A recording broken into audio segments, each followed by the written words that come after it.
तो प्रॉब्लम नहीं। कोई आपने बहुत कुछ मिस नहीं कर दिया था। पिछली बार वैसे ही थोड़ी सी गड़बड़ हो गई थी, जूम काम नहीं कर रहा था, मेरे को गूगल मीट पे करना पड़ा। रिकॉर्ड भी नहीं कर पाया मैं। इस बार मैं रिकॉर्डिंग कर रहा हूँ एंड होपफुली आपको रिकॉर्डिंग दे पाऊंगा मैं, क्योंकि बहुत बड़ी हो जाती है। 1.5 2 2 घंटे की रिकॉर्डिंग आपको व्हाट्सएप पे देना थोड़ा सा मुश्किल हो जाता है, इसलिए please try to understand.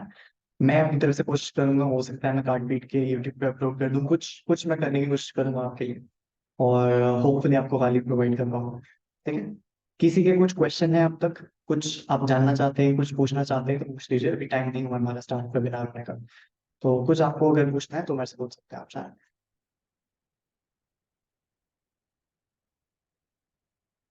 Harsha जी पूछ रही हैं इसका वीडियो मिलेगा। हर्षा जी मैं प्रॉमिस नहीं कर सकता, लेकिन मैं कोशिश पूरी करूंगा अपनी तरफ से कि आपको वीडियो दूं। मेरे पास तो रहेगी डेफिनेटली, मैं रिकॉर्ड करता हूँ हमेशा। वो मेरे लिए, मैं हर बार देख के ट्राई करता हूँ कि इम्प्रूव करूँ अगली बार, इसलिए वो सेल्फ एवेल्युएशन के लिए है। बट मैं कोशिश करूंगा कि आपको भी दे पाऊँ। हो सकता है मैं इसको यूट्यूब पे डालने की कोशिश करूँ, कुछ कुछ मैं कोशिश करूंगा आपके लिए करने को, एंड देखते हैं कैसा जाता है। फिलहाल के लिए नो प्रॉमिसेस, बट मैं कोशिश करूंगा, I promise. So we should write write down.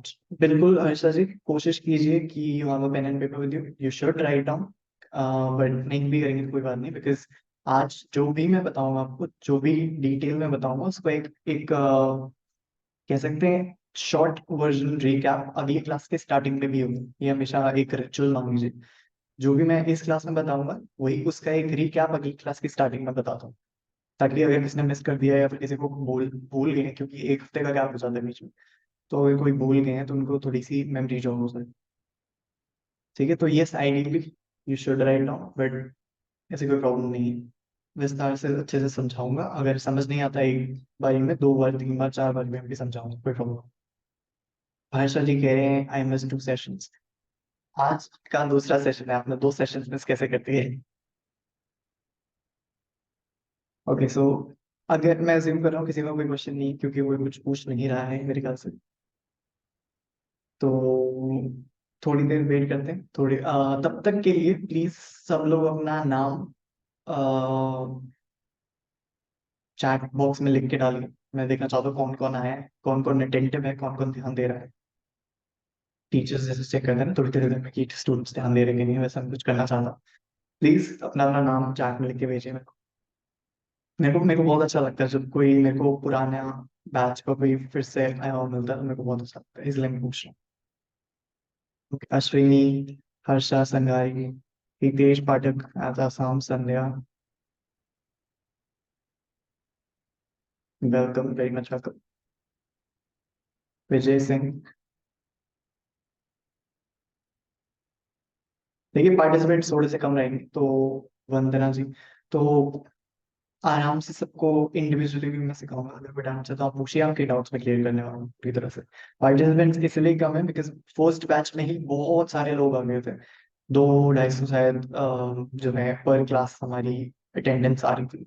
तो फर्स्ट बैच में ही बहुत सारे लोगों को मैंने सिखा दिया था। तो हालांकि फर्स्ट बैच बेस्ट बैच नहीं था मैं मेरी तरफ से। मैं जो जैसे सिखा सकता था, जो मेरी नॉलेज गिविंग की कैपेबिलिटी थी, वो फुल पे नहीं थी फर्स्ट बैच में, बट फिर भी लोगों को फायदा हुआ। तो लोगों ने अटेंड किया, ज्वाइन किया, तो उनको फर्स्ट बैच में ही फायदा मिल गया, तो उसके बाद उन्होंने ज्वाइन करना जरूरी नहीं समझा, जो कि सही है। तो इसीलिए जो ज्वाइन कर रहे हैं वो कम लोग हैं। तो मैं इंडिविजुअली ज्यादा ध्यान दे पाऊंगा आपके, और मैंने मेहनत भी इस बारी आपके लिए ज्यादा करी है। मैंने कंटेंट लिखने में कई कई महीने लगाए हैं, और कंटेंट जमा करने में, नॉलेज जमा करने में कई सारे बुक्स पढ़ी हैं, कई सारे यूट्यूब पॉडकास्ट वीडियोस सब देखिए। तो होपफुली आपको हाई क्वालिटी इन्फॉर्मेशन इस बार दे पाऊंगा। जो डिजिटल मार्केटिंग की जो इंफॉर्मेशन है वो पुरानी ही है, प्लस मैंने कुछ पॉइंट्स ऐड करे हैं जो मेरे को लगता है कि चेंज होने चाहिए थे, जो या अपडेट होने चाहिए। अदरवाइज जो भी आपको मिलेगा सब कुछ फ्रेश मिलेगा, सब कुछ नया मिलेगा। तो अगर आप चाहें या फिर अगर आप कांटेक्ट में हैं किसी लास्ट बैच में या फिर डिजिटल मार्केटिंग ग्रुप में जो हैं उनसे, तो आप उनको बता सकते हैं कि जो भी यहाँ पे होने वाला है वो नया आने वाला है, पहले की तरह नहीं। हाँ,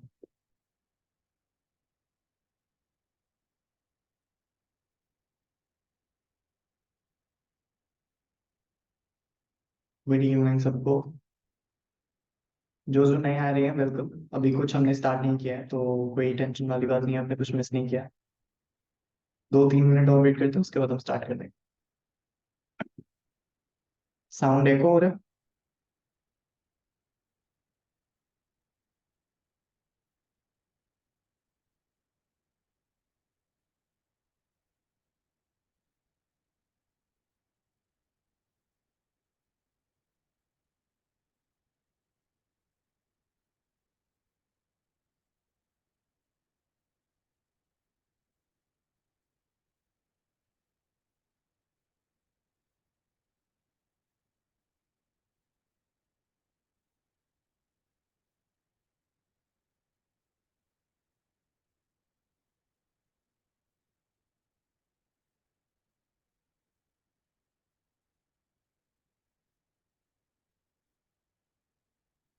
अब बेटर आ रहा है ऑडियो? ऑडियो कुछ बेटर हुआ है?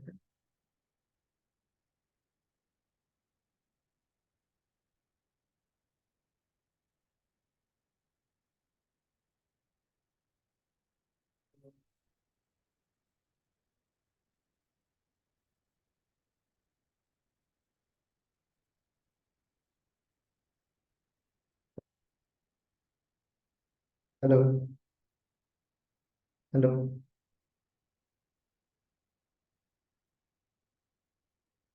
हेलो? हेलो?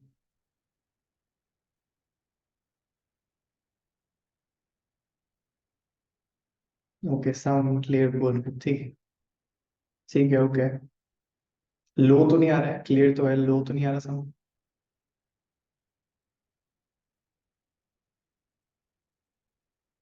ठीक। Okay. Okay, sound is clear, ठीक है।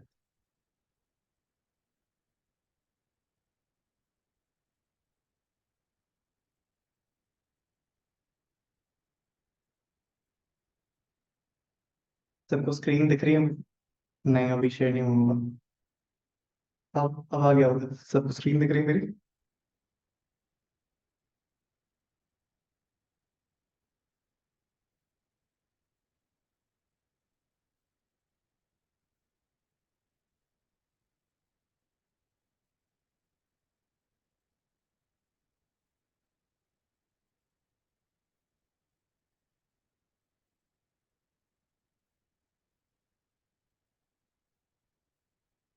नमस्ते, नमस्कार, गुड इवनिंग सबको। Very very welcome to this digital marketing and self mastery class. ठीक है। ठीक है, तो मेरे ख्याल से सबको क्लियर आ रहा है, सबको दिखाई दे रहा है। So welcome, very very welcome to this digital marketing and self mastery webinar. आज हम बात करेंगे थोड़ी सी, कैसे आप डिजिटल मार्केटिंग को भी आप कोर कॉन्सेप्ट्स वगैरह सब समझ जाएं। इन एडिशन टू दैट, क्या मैं और आपको प्रेजेंट करना चाहता हूँ और क्या क्या आपको देना चाहता हूँ, क्या वैल्यू मैं चाहता हूँ कि आपके पास और है। ठीक है, तो लास्ट टाइम में से एक, मैं कहूँगा, भूल हो गई थी या फिर मैंने शायद ओवरलुक कर दिया था इस बात को, कि मैंने आपको सारी टूल्स तो दे दिए, मैंने सारे आपको बता दिया कि ये कीजिए, वो कीजिए, ऐसे कीजिए, वैसे कीजिए। बट क्योंकि मैं लॉन्ग टर्म में आपके साथ नहीं बना रहा, क्योंकि बना रह नहीं पा रहा, क्योंकि मैं डेफिनेटली आपके साथ हमेशा कनेक्टेड नहीं रह सकता, इसीलिए एक पॉइंट पे आने के बाद आप वो प्रैक्टिस छोड़ रहे थे। जैसे जो पोस्ट जो मैंने आपको इंस्टाग्राम पे पोस्ट करना सिखाया था, वो आप कंटिन्यू नहीं कर पाए थे। या फिर जो मैंने यूट्यूब पे आपको वीडियोस बनाना सिखाया था, जो मैंने आपको बोला था कि 9-9 10-10 महीने तक आपको करना है, वो आप 1 महीने तक भी नहीं कंटिन्यू कर रहे। तो ये मैंने ये सोचा कि ये प्रॉब्लम क्यों आ रही थी, और मैंने डिसाइड किया कि अब मैं आपको एक कंसिस्टेंटली कैसे ये सारी आदतें आपको अपने रूटीन में लानी, कैसे आप इनको इनकॉर्पोरेट कर सकते हैं, ये भी आपको सिखाऊंगा। तो मेरे ख्याल से बहुत मजा आने वाला है, बहुत सारे न्यू इंटरेस्टिंग से कॉन्सेप्ट्स लाऊंगा आपके लिए, थोड़ा सा माइंडसेट चेंज करने की कोशिश करूंगा, होपफुली कुछ इन्फॉर्मेटिव आपको प्रेजेंट करूंगा, और आपको भी कुछ वैल्यू मिलेगी, कुछ फायदा मिलेगा। तो बिना टाइम वेस्ट करते हुए आगे बढ़ते हैं। सेल्फ डिजिटल मार्केटिंग मास्टरी, ये मैंने नया नाम सोच कर रखा है आज के वेबिनार का। तो सबसे पहले कोर्स करिकुलम के बारे में बात करते हैं। कोर्स करिकुलम मतलब हम कोर्स हमारा कैसे दिखने वाला है, पूरा का पूरा जो हमारा ये वाला जो बैच है, ये लास्ट बैच इससे लंबा होने वाला है, बिकॉज मैंने कुछ कहूँगा क्लासेस एक्सटेंड कर दी, या फिर कुछ टॉपिक्स आपके लिए और लाए। सिखाने के लिए, जो मेरे पास है आपको आपको सिखाने के लिए। सबसे पहले जो हमारी क्लास होगी, ये इंट्रोडक्टरी क्लास है, क्योंकि लास्ट टाइम जो इंट्रोडक्शन था वो थोड़ा सा गड़बड़ हो गया, इसलिए ये वाली क्लास में इंट्रोडक्शन क्लास में काउंट कर रहा हूँ। आज की क्लास में हम बात करेंगे डिसिप्लिन के बारे में, और जो भी कोर कॉन्सेप्ट्स मैं आपको समझाना चाहता हूँ उन सब के बारे में, in addition to digital marketing का भी आपको इंट्रोडक्शन दे दूंगा, जो भी आपको बेसिकली पता होना चाहिए। आगे जो बात करेंगे उसके लिए जो आपको एक बैकग्राउंड की नॉलेज होनी चाहिए, वो सब मैं आपको आज बताऊंगा। नेक्स्ट क्लास जो हमारी होगी वो होगी how to build discipline, a comprehensive way to integrating discipline into your lifestyle, creating a structured and purposeful existence, achieve greatness through consistency and determination. Consistency life में बहुत जरूरी है। मैं ऐसा नहीं कहूंगा कि मैं बहुत कंसिस्टेंट हूँ, मैं बहुत डिसिप्लिन हूँ। मैं ये कहना चाहता हूँ कि मेरे को पिछले कुछ हफ्तों में मैंने बहुत स्ट्रगल किया है डिसिप्लिन के साथ। मैंने कई बारी फेल हुआ हूँ, कई मैंने अटेम्प्ट करे हैं खुद को डिसिप्लिन बनाने में, कई बारी फेल हुआ हूँ। फाइनली मैं कहूंगा कि मैं एक स्टेज, ऐसे स्टेज पे हूँ कि मेरा कि कुछ चीजें हैं मेरी लाइफ में जो कि मैं अवॉइड नहीं करना चाहता। जैसे मैं काम करता हूँ रोज, मैं जिम जाता हूँ, मेरी हेल्थ, मेरा जो काम है, कंटेंट रिसर्च करना, कंटेंट लिखना, ये सारी चीजें, कुछ चीजें हैं जो मैं अवॉइड नहीं करता। मैं रीड पढ़ता रोज हूँ, मैं चेस खेलता हूँ, काफी सारी चीजें। तो ये सारी चीजें जो मैं रूटीन में करता हूँ, मेरे ख्याल से मैं अब काफी इसमें डिसिप्लिन हूँ एज कम्पेयर टू जो पहले था। इसीलिए मैं ये समझता हूँ कि मेरे को एक, कहूँगा, छोटी सी थोड़ी सी नॉलेज है इस बारे में कि क्या चीजें आप गलत कर सकते हो, क्या चीजें आपको अवॉइड करनी चाहिए, क्या सही चीजें जो आपको सही डायरेक्शन में पॉइंट करेगी। तो ये सब आपको बताने के लिए मैं आज आया हूँ। आज की क्लास में थोड़ा सा इंट्रोडक्शन टाइप ही होगा, अगली क्लास में हम बात करेंगे अगली कुछ क्लासेस में actually, because how to build discipline सिर्फ एक क्लास नहीं होगी, ये बहुत बड़ा टॉपिक है, इसमें 2-3 क्लासेस शायद चली जाए हमारे। और बिकॉज इसमें कॉम्प्रिहेंसिव प्रैक्टिसेस भी होंगी, हफ्ते भर में आपको होमवर्क मिला जाएगा, ये कीजिए वो कीजिए, ये सारी बातें होंगी। तो प्लीज आगे बढ़ते। नेक्स्ट, हाउ टू इंस्टाग्राम में बेसिकली आपको पूरी की पूरी एक नॉलेज दी जाएगी कि कैसे आप, फर्स्टली कैसे आप इंस्टाग्राम में अपना अकाउंट बना सकते हैं, कैसे अपना अकाउंट बना सकते हैं। सेकेंडली, आपको इंस्टाग्राम पे करना कैसे, आपको क्लाइंट्स मिलेंगे कैसे, इंस्टाग्राम का बेसिक्स कैसे होते हैं, कैसे लोग होते हैं वहां पे, पूरी की पूरी एक गाइड समझ लीजिए इंस्टाग्राम की, जो कि आपको मिलने वाली है। पोस्ट कैसे करने हैं, अगर आप अपना चेहरा नहीं दिखाना चाहते, अगर आप अपनी नॉलेज शेयर नहीं करना चाहते अपनी, तो कैसे आप दूसरों की पोस्ट भी पोस्ट कर सकते हैं। काफी ज्यादा इंटरेस्टिंग से टॉपिक्स हैं इसमें, और इसमें कई बार लोगों को कंफ्यूजन हो जाती है, इसलिए इसको हम थोड़ा सा आराम से, विस्तार से और तसल्ली से आगे बढ़ेंगे इसको लेके। ठीक है, इसमें भी 2 मेरे ख्याल से क्लासेस हो जाएंगी। नेक्स्ट हमारा होएगा how to build new habits. ये मेरे लिए एक नया, कहूंगा कि टॉपिक था। मेरे को लगता था कि डिसिप्लिन और बिल्डिंग हैबिट ये कुछ एक ही सेगमेंट है, लेकिन बहुत बड़ा फर्क है इनमें। How to build new habits and how to build discipline, ये बहुत अलग अलग डिफरेंट टॉपिक्स हैं, और इनके लिए अलग अलग नॉलेज चाहिए होती है, अलग प्रैक्टिसेस होती है। तो पूरी एक जर्नी होती है लंबी सी, जिसमें स्टार्टिंग में आपको एक, आपकी सिर्फ इच्छा होती है कोई नई हैबिट बिल्ड करने की, और एक्चुअली उस हैबिट को बिल्ड करने में बहुत लंबा एक जर्नी होती है, जिसमें कई सारे ऑब्स्टिकल्स आते हैं, कई ज्यादा मैं कहूँगा अड़चने आती हैं जो कि आपको फेस करनी पड़ती है, जो कि हमेशा आएंगी ही आएंगी, और उसको कंसिस्टेंटली आपको ओवरकम करना पड़ता है, जब जाके आपकी एक आदत बनती है। कई सारे लोगों को पता भी है ये बात है। तो उसका एक, मैं कैसे उसको ब्रेक डाउन करके आपको समझा सकता हूँ कि एग्जैक्टली ये स्टेप्स फॉलो कीजिए तो आपकी एक हैबिट बिल्ड कर सकते हैं। वो इस वाली इन कुछ क्लासेस में मैं आपको सिखाने की कोशिश करूंगा। इसमें भी मेरे ख्याल से 2-3 क्लासेस हमारी लग जाए। नेक्स्ट है हाउ टू यूट्यूब में हम एक पूरी गाइड बनाएंगे, जिसमें हम बात करेंगे यूट्यूब अकाउंट कैसे बनाना है, आपको यूट्यूब अकाउंट को सेटअप करने के बाद उसमें क्या क्या चीजें करनी इंपॉर्टेंट होती है, बिकॉज कुछ टेक्निकलिटीज होती है जो कि इंपॉर्टेंट होती है। जैसे आपकी प्रोफाइल पिक्चर कैसे बनानी चाहिए, आपको आपकी जो चैनल आर्ट होता है उसको कैसे सेटअप करना चाहिए, चैनल को सेटअप कैसे करना है, और इसमें आपको पहली वीडियो कैसे डालनी है अपनी, और उसके लिए इक्विपमेंट क्या चाहिए होता है। काफी ज्यादा डिटेल में अभी नहीं जाऊंगा, बट ये सारी चीजें होती है जिसके बारे में हम बात करेंगे आगे चल के।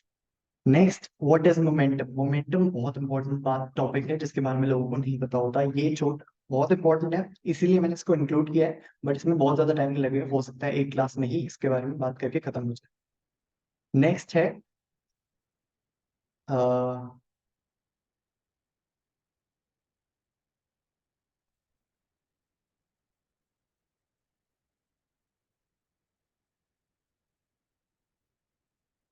हाँ, नेक्स्ट है हमारा एक फुल चैट जीपीटी पे गाइड। चैट जीपीटी, जैसे आपको मेरे ख्याल से ऐसा कोई भी नहीं है जिसने चैट जीपीटी का नाम नहीं सुना होगा, तो मैं उस पर ज्यादा नहीं जाऊंगा। चैट जीपीटी बेसिक में बता दो तो एक लैंग्वेज बेस्ड एआई मॉडल है।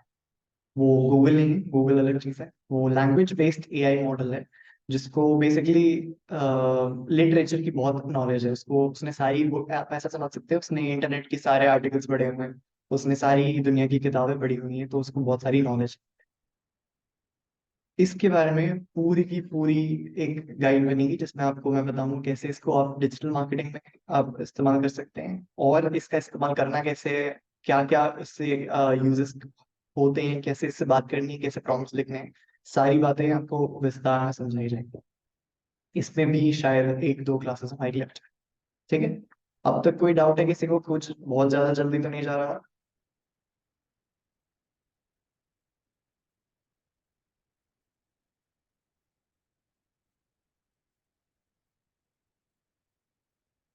ओके ठीक है। ठीक है, फिर आगे बढ़ते हैं। ओके, तो मेरा छोटा सा एक इंट्रोडक्शन देता हूँ बिफोर बात करें। Hi, my name is Akshat Sharma. I am experienced digital marketer with over 3 years of practical expertise. Expertise मैं कहूँगा कि थोड़ा सा अजीब वर्ड है, बिकॉज एक्सपर्टीज क्या होती है, मतलब मेरे इंडस्ट्री में कोई नॉलेज नहीं है, मैंने एक्चुअली डिजिटल मार्केटिंग की कोई जॉब वॉब नहीं करी। बट एक्सपर्टीज इसलिए है क्योंकि मैंने ऑन हैंड एक्सपीरियंस करा है इसको। मेरे को पता है कि मैंने एक मेरे पास कोई फॉर्मल डिग्री नहीं है, मैंने कॉलेज में जाकर डिजिटल मार्केटिंग नहीं पढ़ी, मैं स्कूल में डिजिटल मार्केटिंग नहीं पढ़ी, बट मैंने ऑन हैंड इंडस्ट्री नॉलेज है मेरे पास, क्योंकि मैंने एक इंटर्नशिप करी थी डिजिटल मार्केटिंग की, एक डिजिटल मार्केटिंग एजेंसी के साथ। तो मेरे को ऑन हैंड एक्सपीरियंस है कि डिजिटल मार्केटिंग की रेल में क्या क्या होता है, क्या बातें होती हैं, क्या टर्मिनोलॉजीज होती हैं, क्या चीजें इंपॉर्टेंट है, क्या चीजें आपको इग्नोर कर देनी चाहिए पूरी तरह से। तो मैं वही, जो मेरे पास नॉलेज है थोड़ी बहुत, वही मैं आपके साथ सिंप्लीफाई करके जितना हो सके आसान करके आपके सामने परोसने की कोशिश करूँगा। और मेरा एक बहुत ही प्यारा सा बैच है, एक बहुत ही प्यारी सी फैमिली है मेरी, जो पिछले कुछ बैचेस में मैंने उनको सिखाया था, और उन्होंने मेरे कोर्सेज भी परचेज करे थे जिनमें मैंने रिकॉर्डिंग्स उनको दी थी। और उन्होंने बहुत अच्छे से रिकॉर्डिंग देखी, रिकॉर्डिंग से फायदे भी उठाए।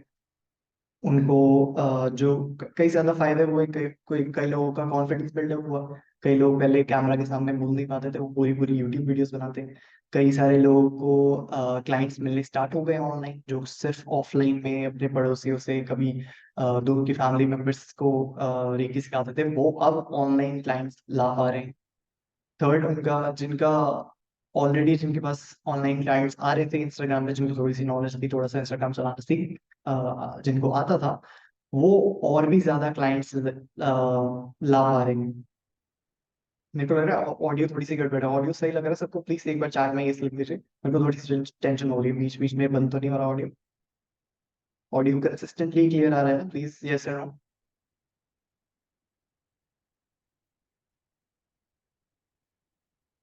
ऑन क्लियर, ठीक, ओके, वेरी नाइस। तो ये था मेरा छोटा सा एक इंट्रोडक्शन। मैं कोई बहुत बड़ा एक्सपर्ट नहीं हूँ, मैं कोई बहुत नॉलेजेबल ज्ञानी गुरु नहीं हूँ। मैं छोटा सा बच्चा हूँ, मैंने कॉलेज भी नहीं की, मैं कॉलेज नहीं किया बिकॉज मैं यही सारी चीज़ें जो मेरे को थोड़ी बहुत आती थी, मैंने डिसाइड किया कि आपके साथ शेयर करूंगा, आपको सिखाने की कोशिश करूंगा। जो चीज़ें मुझे पता है मैं आपके तरफ ट्रांसफर करूंगा, एंड होपफुली आपको उससे फायदा मिले। ठीक है, आगे बढ़ते हैं। तो ये थोड़ी सी मैं अपनी जर्नी के बारे में बात करूंगा। पिछले कहूँगा 2-3 साल में, जब मैंने स्कूल छोड़ा, और स्कूल के बाद जब मैं कॉलेज के लिए पढ़ना स्टार्ट करा, या फिर स्कूल का जो लास्ट सेशन होता है, जब 12th के बोर्ड्स चल रहे होते हैं, जब बहुत ज्यादा पढ़ाई कर रहा होता मुझे, वो वाला जो एक मेरा स्टेज था, उसके बारे में थोड़ी सी मैं बात करूंगा। सबको कोई बोर तो नहीं हो रहा है? प्लीज मेरे को चैट में यस और नो लिखिए, अगर आप बोर हो रहे हैं तो यस, नहीं हो रहे तो नो। प्लीज चैट में यस और नो लिखिए, ताकि मेरे को पता चल जाए कि इसको जल्दी जल्दी भगाना है, कि आराम से मैं बातचीत करते करते अच्छे से समझा पाऊँ आपको। ओके ठीक है, तो सब नो बोल रहे हैं तो मेरे ख्याल से कोई बोर नहीं हो रहा है। ठीक है, तो अब हम बात करेंगे entry of discipline into my life. Basically कैसे मैं ये डिसिप्लिन डिसिप्लिन क्यों बोल रहा हूँ, ऐसा क्या खास है इस चीज में, क्या मैंने ऐसा डिस्कवर करा कि मैं पागल हो गया डिसिप्लिन के पीछे, इस चीजों के बारे में बात करते हैं। फर्स्टली, वो जो एक छोटा सा सेशन था मेरा जब मैं ट्वेल्थ के लिए पढ़ाई कर रहा था, ट्वेल्थ के बोर्ड के लिए, वो एक्चुअली मेरा पहला मैं कहूँगा डिसिप्लिन के साथ जो है मेरी मुठभेड़ थी। क्योंकि मैं कोई बहुत बड़ा डिसिप्लिन इंसान नहीं हूँ, मैं बहुत ही अ, मस्ती वाला इंसान, मैं ज्यादा पढ़ाई में ध्यान नहीं देता था, मैं ज्यादा पढ़ाकू लड़का नहीं था। मैं टेंथ में पहली बार मैंने सीरियसली पढ़ाई करी थी जब मेरे 80% मार्क्स आए थे, तब भी मेरे 80% ही मार्क्स आ पाए। उससे पहले मैं ज्यादा पढ़ाई नहीं करता था क्योंकि मेरे से होती ही नहीं थी। मम्मी पापा ने भी ज्यादा प्रेशर नहीं दिया बिकॉज उनको भरोसा था कुछ ना कुछ तो अच्छा कर ही लेगा बच्चा। पढ़ाई में ज्यादा मेरा ध्यान नहीं था। बट टेंथ में मैंने डिसाइड करा कि नहीं, बोर्ड्स हैं, बोर्ड्स इंपॉर्टेंट है, सब लोग यही बोलते हैं, पेरेंट्स भी यही बोलते हैं, टीचर्स भी यही बोलते हैं। बोर्ड्स सबसे इम्पोर्टेंट सेगमेंट होता है लाइफ का, इसीलिए मैं टेंथ में पढ़ाई करी। और टेंथ में मेरे को एक चीज दिखाई दी कि मैं जब किसी चीज में अपना पूरा का पूरा 100% कंसिस्टेंटली ध्यान दूंगा तो मैं उसको अचीव कर सकता। ये मेरी पहली कहूंगा मुठभेड़ थी डिसिप्लिन के साथ, जब मैंने कंसिस्टेंटली पढ़ाई करी। मेरा मन नहीं करता तब भी पढ़ाई करता था, रात रात भर भी पढ़ाई करता था, जाग जाग के कॉफी अभी पी के। एंड बट उसके बाद मैंने फिर बच्चा ही था तो उसके बाद फिर मैंने उस पर ज्यादा काम नहीं करा क्योंकि मेरे को ज्यादा वैल्यू नहीं दिखी इसलिए 11th में फिर से मैं पढ़ना छोड़ दिया बिकॉज फिर कोरोना भी आ गया था, घर में बैठे हुए थे सारे, पढ़ने का मन ही नहीं करता था, पूरे पूरे दिन टीवी देखते थे, यूट्यूब वीडियोस देखते थे, यही चल रहा था। सबके सबके घर में मेरे ख्याल से ऐसे ही, तो सारे बच्चे ऐसे ही होते थे। 11th में मैंने फिर से पढ़ाई नहीं करी, बट ट्वेल्थ में फिर से मेरा मैं जाग गया। मेरे को अचानक से लगा कि पढ़ना जरूरी है, हो सकता है मेरे को, क्योंकि मेरे को एक वैल्यू दिखी पढ़ाई में। क्योंकि पढ़ाई सिर्फ स्कूल के अराउंड नहीं होती, पढ़ाई पूरी जिंदगी लोग इंसान करता रहता है। फॉरएवर स्टूडेंट वाला माइंडसेट मैंने अडॉप्ट करा। कई सारी चीजें थी, कई सारे रीजन थे जिसकी वजह से ये हुआ। तो ट्वेल्थ में आके मैंने ये डिसाइड करा कि पढ़ाई करना जरूरी इसीलिए नहीं है कि मेरे को स्कूल में पास होकर अच्छे मार्क्स लाने हैं, पढ़ाई करना इसलिए जरूरी है क्योंकि पूरी जिंदगी में पढ़ता रहूंगा। इसलिए मेरे को सीखना है कि पढ़ते कैसे। वहां पे मेरे को जरूरत लगी discipline. That is when I felt like I need discipline in my life. तो ये था फर्स्ट सेशन, फर्स्ट मैं कहूंगा 10th से लेकर 12th तक की स्टोरी छोटी सी। जब मेरे को पता लगा कि डिसिप्लिन का कितना फायदा होता है मेरी लाइफ में। अभी तक फिलहाल खैर सिर्फ यही हुआ कि मेरे मार्क्स अच्छे आने लग गए, मैं पढ़ना कंसिस्टेंटली सीख गया और मेरे मार्क्स अच्छे आने लग गए। नेक्स्ट चीज, when I left school that's when I got the best knowledge of all. जब मैंने 12th क्लास छोड़ दी, 12th क्लास पास हो गया, 12th में पास हो गया, बाय द वे मेरे 12th में 85% आए थे, अगर कोई सोच रहा हो तो 12th में भी मैंने पढ़ाई करी और पढ़ाई करके फिर वहां से हट गया। 12th करने के बाद कुछ चीजें मेरे को रियलाइज हुई, कुछ चीजें मुझे अपने बारे में कुछ पता चली, जिसके बेसिस पे ही अब तक मैं जो हूँ, जैसा माइंडसेट है वो उसके बेसिस पे ही बना। तो इसलिए मैं कहता हूँ when I left school that is when I got the best knowledge of all. ठीक है। First, early bird gets the worm. ये बहुत कहावत है, जल्दी उठना चाहिए, early bird gets the worm. इसका मतलब क्या है? मतलब है कि आप जितना जल्दी उठेंगे आपका उतना ज्यादा फायदेमंद जिंदगी रहेगी, आप ज्यादा प्रोडक्टिव रह पाएंगे, एक्सेट्रा एक्सेट्रा। बट ये बात मेरे को कभी सच नहीं लगी बिकॉज मेरे को अटपटा सा लगता था, सुबह सुबह जल्दी उठ के स्कूल जाओ, वैन में बैठो, तैयार हो, नहाओ धो, ये सारी चीजें मुझे थोड़ी सी अम, अटपटी सी लगती थी, इसलिए मैं ज्यादा ध्यान नहीं देता। बट मैंने ये बात नोटिस करी अपने आप में कि जब मैं 12th क्लास में, जब लास्ट सेशन था, कुछ पढ़ रहा था बोर्ड्स के लिए, तब मैंने देखा कि जब मैं जल्दी उठ के पढ़ाई करता हूँ तो बेस्ट पढ़ाई होती है। जब मैं रात को देर तक जाके पढ़ाई करता हूँ तो बेस्ट पढ़ाई होती है। तो ये आप कुछ कॉन्ट्रडिक्टरी भी कह सकते हैं कि कभी कह रहे हैं जल्दी उठ के बेस्ट पढ़ाई होती है, कभी कह रहे हैं लेट उठ के लेट रात को लेट जाग के पढ़ाई होती है बेस्ट। तो बेसिकली इसका ये मतलब नहीं है कि जल्दी उठ के काम कीजिए, जल्दी उठ के ये कीजिए। मैंने अपने आप में ये देखा कि जब भी मैं एक्स्ट्रा एफर्ट करता हूँ किसी चीज के लिए तो मेरे से वो काम बेटर होता है।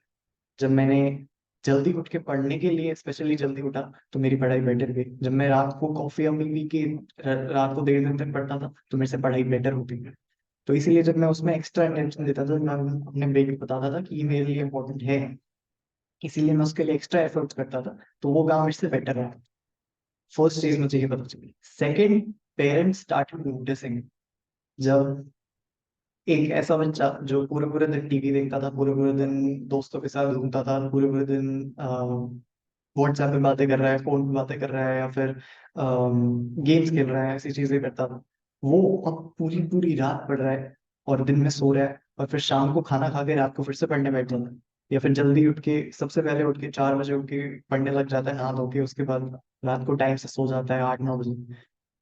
तो पेरेंट्स ने नोटिस करना स्टार्ट कर दिया, उन्होंने देखा क्या क्या हो गया हमारे बच्चे को थोड़ा सा। तो ये एक बहुत ही एक्साइटिंग मोमेंट होता है बच्चे की लाइफ में, जब पेरेंट्स देखने लग जाते हैं, वो घूमने लग जाते हैं कि क्या कमाल हो गया हमारे बच्चे को, अचानक से बहुत ही ज्यादा पढ़ने लग गए। तो ये मेरे को एक पेरेंट्स का वैलिडेशन दिखा, जो मुझे बहुत अच्छा लगा, कि मैं एक ऐसा काम कर रहा हूँ जिससे मेरे को फायदा होगा, जो मैं अपने लिए कर रहा हूँ, मैं सेल्फिश रीजन के लिए कर रहा हूँ, लेकिन उसके लिए मेरे वो देख के मेरे पेरेंट्स खुश हो रहे हैं। तो मेरे को ये एक एक बहुत ही अच्छा कहूँगा एक्सपीरियंस रहा मेरे। Third, I like hard work. मेरे को मैं बहुत ही एक आलसी सा लड़का था, अभी भी हूँ कहूँगा। तो मेरे को बहुत ज्यादा मेहनत करना पसंद नहीं था। मुझे कुछ अगर मेरे को कोई काम दिया जाता था, मैं सिर्फ उतना ही करता था जितना मेरे को बताया गया होता था। कभी कभी मैं वो भी कोशिश करता था कि नहीं, टाल दूं। जब मेरे को होमवर्क मिलता था तो मैं कोशिश करता था कि फर्स्ट कुछ, जब मेरे को स्कूल की बात बता रहा हूँ, जब कोई आंसर, बड़ा सा आंसर लिखना होता तो मैं फर्स्ट की कुछ लाइनें सेम टू सेम लिख देता था, और लास्ट की कुछ लाइनें सेम टू सेम लिख देता था। बीच में कई सारे सेंटेंसेस, कई सारे वो उड़ा देता था, ताकि मेरे को ज्यादा ना पड़े। मेरे को ये फर्क फर्क ही नहीं पड़ता था कि बाद में मेरे को याद भी करना है, वो एग्जाम में लिखना पड़ेगा, उसके मार्क्स कट जाएंगे, उससे कोई मतलब नहीं। बस काम करना, ऐसा लड़का था मैं। बट जब मैंने अपने लिए काम करना स्टार्ट करा, तो धीरे धीरे मुझे रियलाइज हुआ कि पहले ऑब्वियसली, पहले जब स्टार्टिंग स्टार्टिंग में जब काम करना होता, तो वो बहुत ही मुश्किल लगता है, बहुत तकलीफ होती है जब बिल्कुल नहीं पढ़ने वाला बच्चा पूरी पूरी रात पढ़ने लग जाए। बट धीरे धीरे वो काम पसंद आने लग गया। धीरे धीरे मैंने देखा कि बुक्स अपने आप ही हाथ में आ जाती थी। धीरे धीरे मैंने देखा कि पढ़ते पढ़ते मेरे को बार बार अपने आप को बोलना नहीं पड़ता था कि वापस ध्यान लगा, वापस ध्यान लगा। अब अटेंशन रिटेन रहता था। लास्ट मैंने देखा कि फोर्थ पॉइंट जो मैंने देखी, यूट्यूब और इंस्टाग्राम से थोड़ा सा एडिक्शन था मेरा, मैं कहूँगा एडिक्शन मतलब थोड़ी सी एक मेडिकल टर्म है एडिक्शन। एडिक्शन वाला एडिक्शन नहीं था कि बिल्कुल रह ही नहीं सकता था उसके बिना, बट एक एक होता है ना कि थोड़े थोड़े दिन में खोल देते हैं, थोड़े थोड़े दिन में कभी यूट्यूब खोल रहे हैं, कभी इंस्टाग्राम खोल रहे हैं, तो वो वाला वही जो बेसिक बच्चों को दिक्कत होती है, तकलीफ होती है, वही थी। बट मैंने रियलाइज करा कि जब मैं काम में ज्यादा अपना मेंटल एबिलिटीज लगा रहा हूँ, जब मैं 4-4 5-5, कई कई बार 8-8 घंटे दिन के पढ़ रहा हूँ, तो मेरा इंस्टाग्राम खोलने का मन ही नहीं कर रहा, मेरा यूट्यूब खोलने का मन ही नहीं कर रहा। तब मैंने रियलाइज करा कि हमारे अटेंशन जो है, हमारा जो फोकस है, वो लिमिटेड होता है। हम हर जगह अटेंशन नहीं दे सकते, हम हर जगह फोकस नहीं कर सकते। वो लिमिटेड एसेट्स है, जिसको हमें ध्यान से स्पेंड करना है। ये एक करेंसी की तरह है, जो कि आपको ध्यान से बहुत सोच समझ के स्पेंड करना चाहिए। अब मैं पहले, मैं माइंडलेसली इंस्टाग्राम पे स्क्रॉल करता रहता था, तो मेरा कितना सारा अटेंशन फूक गया वहां पे, कितना सारा अटेंशन वेस्ट हो गया, जो कि मैं अच्छी जगह लगा के अपना फायदा कर सकता था, खुद को और स्किल्ड बना सकता था। बट इंस्टेड में इंस्टाग्राम पे वेस्ट करता था। बट जब मैं पढ़ने लग गया, तो मैंने इतना ज्यादा अपना अटेंशन जो है, और इतना ज्यादा अपना फोकस पढ़ाई में स्पेंड करा, कि मेरे पास इंस्टाग्राम और यूट्यूब के लिए टाइम ही नहीं बचा, मेंटल एबिलिटी नहीं बची, दिमाग थक गया मतलब। तो ये थी 4 चीजें जो मैंने स्कूल के बाद सीखी। अब ये मैं आपको क्यों बता रहा हूँ, इससे आपको क्या फायदा हो सकता है, या फिर आपको क्या समझना है इससे। फर्स्टली, इसमें आप, मैं बार बार पढ़ाई पढ़ाई पढ़ाई बोल रहा हूँ, तो आपको ये मत समझिए कि ये बच्चे की पढ़ाई करने की ग्रोथ है, या फिर मैं आपको पढ़ना सीख रहा हूँ, पढ़ाई कैसे करते हैं, ऐसा नहीं। जो स्कूल में हुआ था अच्छा हुआ था, पढ़ाई, reading, everything is very nice, but उससे कोई लाइफ में फायदा नहीं हुआ। अब तक मेरी लाइफ में उसका कोई फायदा नहीं हुआ है। मेरे पापा की लाइफ में, पापा ने जो भी स्कूल में पढ़ा, उससे उनको लाइफ में कोई फायदा नहीं हुआ है, कुछ भी अपर एज नहीं मिल रहा है। तो इसीलिए मैं समझता हूँ कि उससे मेरे को पढ़ाई कैसे करनी है ये नहीं सीखा मैंने। उससे मैंने इंस्टेड ये सीखा कि किसी चीज, कोई चीज अगर तुम्हारे लिए हार्ड है, डिफिकल्ट है, तो उसको हमें ये नहीं समझना चाहिए, ये सोच के उसको कंडेम नहीं कर देना चाहिए कि बस ये मेरे लिए मुश्किल है, इसको हटा। इंस्टेड अगर वो आपके लिए फायदेमंद है तो उसको आपको रखना चाहिए अपने सामने और सोचना चाहिए कि इसके इसके साथ काम कैसे करें। ठीक है। तो पढ़ाई के मामले में मैंने ये सीखा, मैंने आपको ये सारी किस्से कहानियां बताई, इसका ये पर्पस था कि मैं आपको बता सकूं कि अगर एक छोटा बच्चा 15 16 17 साल का, जिसको पढ़ाई से नफरत है, वो पढ़ाई दिन में 8 8 घंटे 9 9 घंटे 10 10 घंटे कर सकता है, तो फिर जो भी मैं स्टेप्स आपको बता रहा हूँ, जो भी मैं आपको बोल रहा हूँ करने को, वो स्टेप्स आप भी फॉलो कर सकते हैं और आप भी उसके फायदा उठा सकते हैं। मेरे को ऑनेस्टली लिटरली नहीं लगा था कि मैं 80% मार्क्स ला पाऊंगा 10th क्लास में, और मेरे को ये बिल्कुल भी नहीं लगा था सपनों में भी कि मैं 12th में 85% मार्क्स लाऊंगा। सुनने में ज्यादा नहीं लग रहा होगा, बट मेरे लिए बहुत बड़ी बात है, बिकॉज मैं 10th से पहले तक 9th तक भी 50% 60% मैक्सिमम 65% तक लाया था, 70% भी टच नहीं करना था। तो मेरे लिए बहुत बड़ी बात है और मैंने बहुत अचीव किया, उसके लिए मैं ग्रेटफुल हूँ और मैं बहुत खुश हूँ। बट उसके दौरान मैंने जो सीखा वो मेरे लिए ज्यादा वैल्यूबल था उसके कि मैंने क्या पढ़ा, क्या मैंने मार्क्स अटेंड करे, वो मेरे लिए इम्पोर्टेंट नहीं था। इम्पोर्टेंट था कि मैंने क्या सीखा उसकी उस जर्नी में। ठीक है।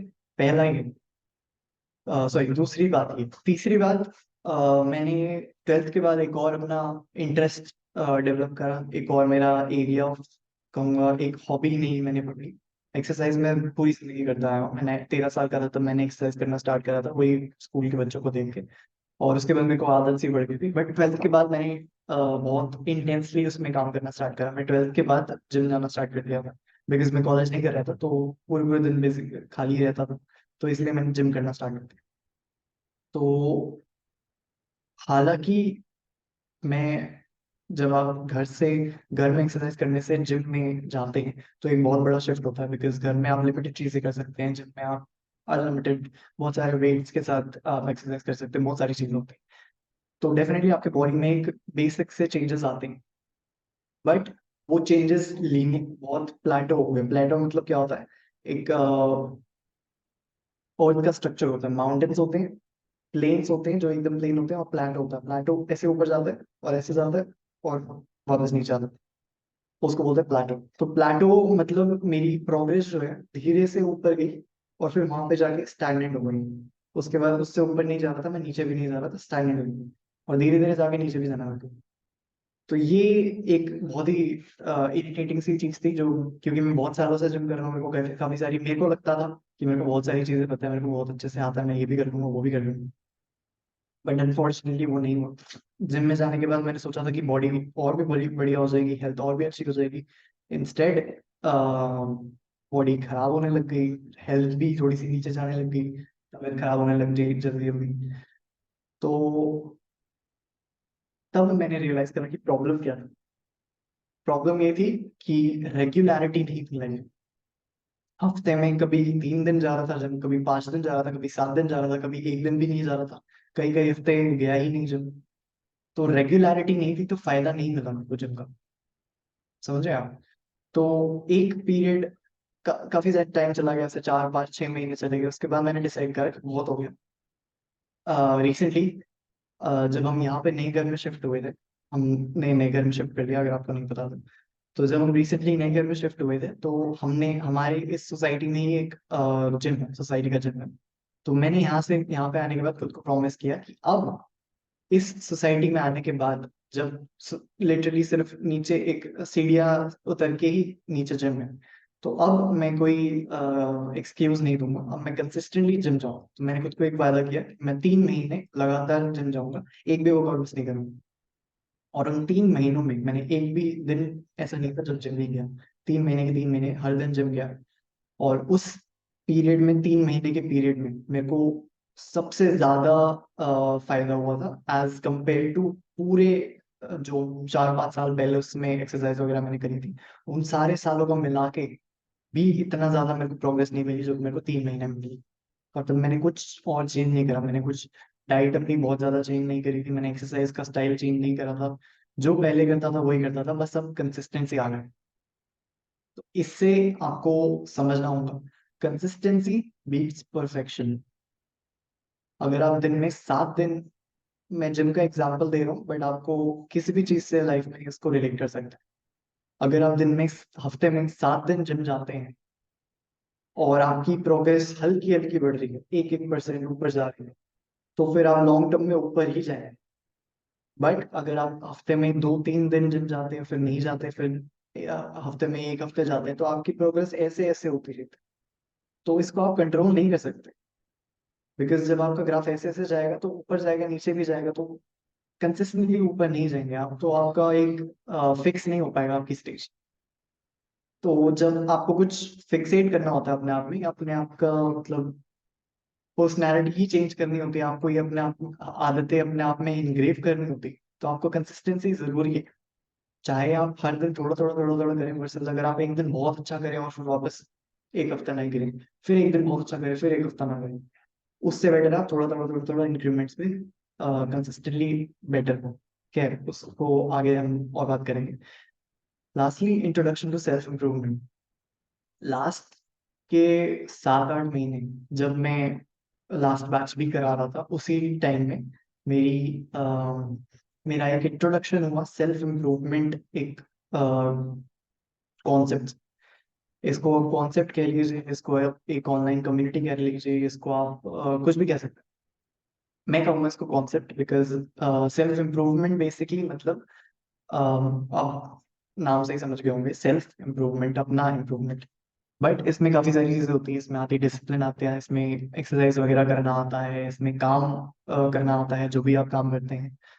तो वो ये सारी चीजों से मेरे को काफी ज्यादा इंटरेस्ट आने लगा। आपको थोड़ा सा बोरिंग लग रहा होगा बट जब कोई इंसान कॉलेज नहीं जाता है, पढ़ाई नहीं कर रहा है, तो कई ज्यादा जगहों पे दिमाग जाता है, तो डिस्ट्रैक्शन ना हो, इसलिए मैंने डिसाइड किया कि एक ही पॉजिटिव जगह पे अपने आप को चैनल करना जरूरी है।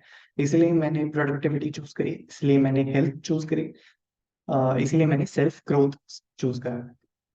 तो कई ज्यादा चीजें आने लगी, कई ज्यादा वर्ड्स थे ऐसे जो कि कंसिस्टेंटली मेरे डेली के वोकैबुलरी में आने लग गए। मैं रोज ये चीजें सुनता था, रोज ये चीजों के बारे में बात करता था। तो ये कुछ वर्ड्स थे जैसे discipline, consistency, momentum, building habits, breaking bad habits. ये सारी चीजें रोज रोज रोज रोज के बारे में मेरे से मतलब बात होने लगी, ये मेरे दिमाग में घूमती रहती थी वर्ड्स। तो ये चीजें मेरा सेकंड नेचर में गई, इनके साथ मैं बहुत ज्यादा कनेक्ट हो गई, इनके बारे में बुक्स पढ़ता था, पॉडकास्ट सुनता था, वीडियोस देखता था। तो मेरे ख्याल से इनके बारे में मैंने काफी ज्यादा नॉलेज इकट्ठी कर ली है, बिकॉज इनके बारे में मैंने स्पेसिफिकली रिसर्च करी है, स्पेसिफिकली इनके बारे में जानने की कोशिश करी है। तो मेरे ख्याल से मैंने काफी ज्यादा इसके बारे में जाना है। मेरे को नहीं पता, ये मेरी नॉलेज नहीं है, ये दूसरों की नॉलेज है जो कि मैंने एक्वायर करी है, जो कि मैं चाहता हूँ आपके साथ शेयर करना। तो ये थी मेरी छोटी सी जर्नी, होपफुली आपको बोरिंग ना लगा हो, होपफुली कुछ इंटरेस्टिंग सा समझ आया हो आपको। ये कोई कह रहा है voice is getting cut, voice is getting cut, voice में कुछ प्रॉब्लम आ रही है क्या?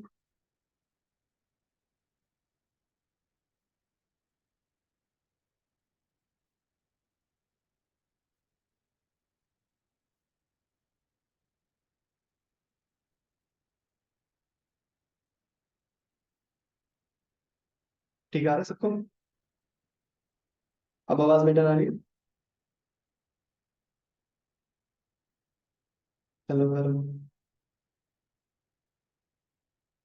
ओके ठीक है। ठीक है, तो सब बोल रहे हैं आवाज क्लियर आ रही है?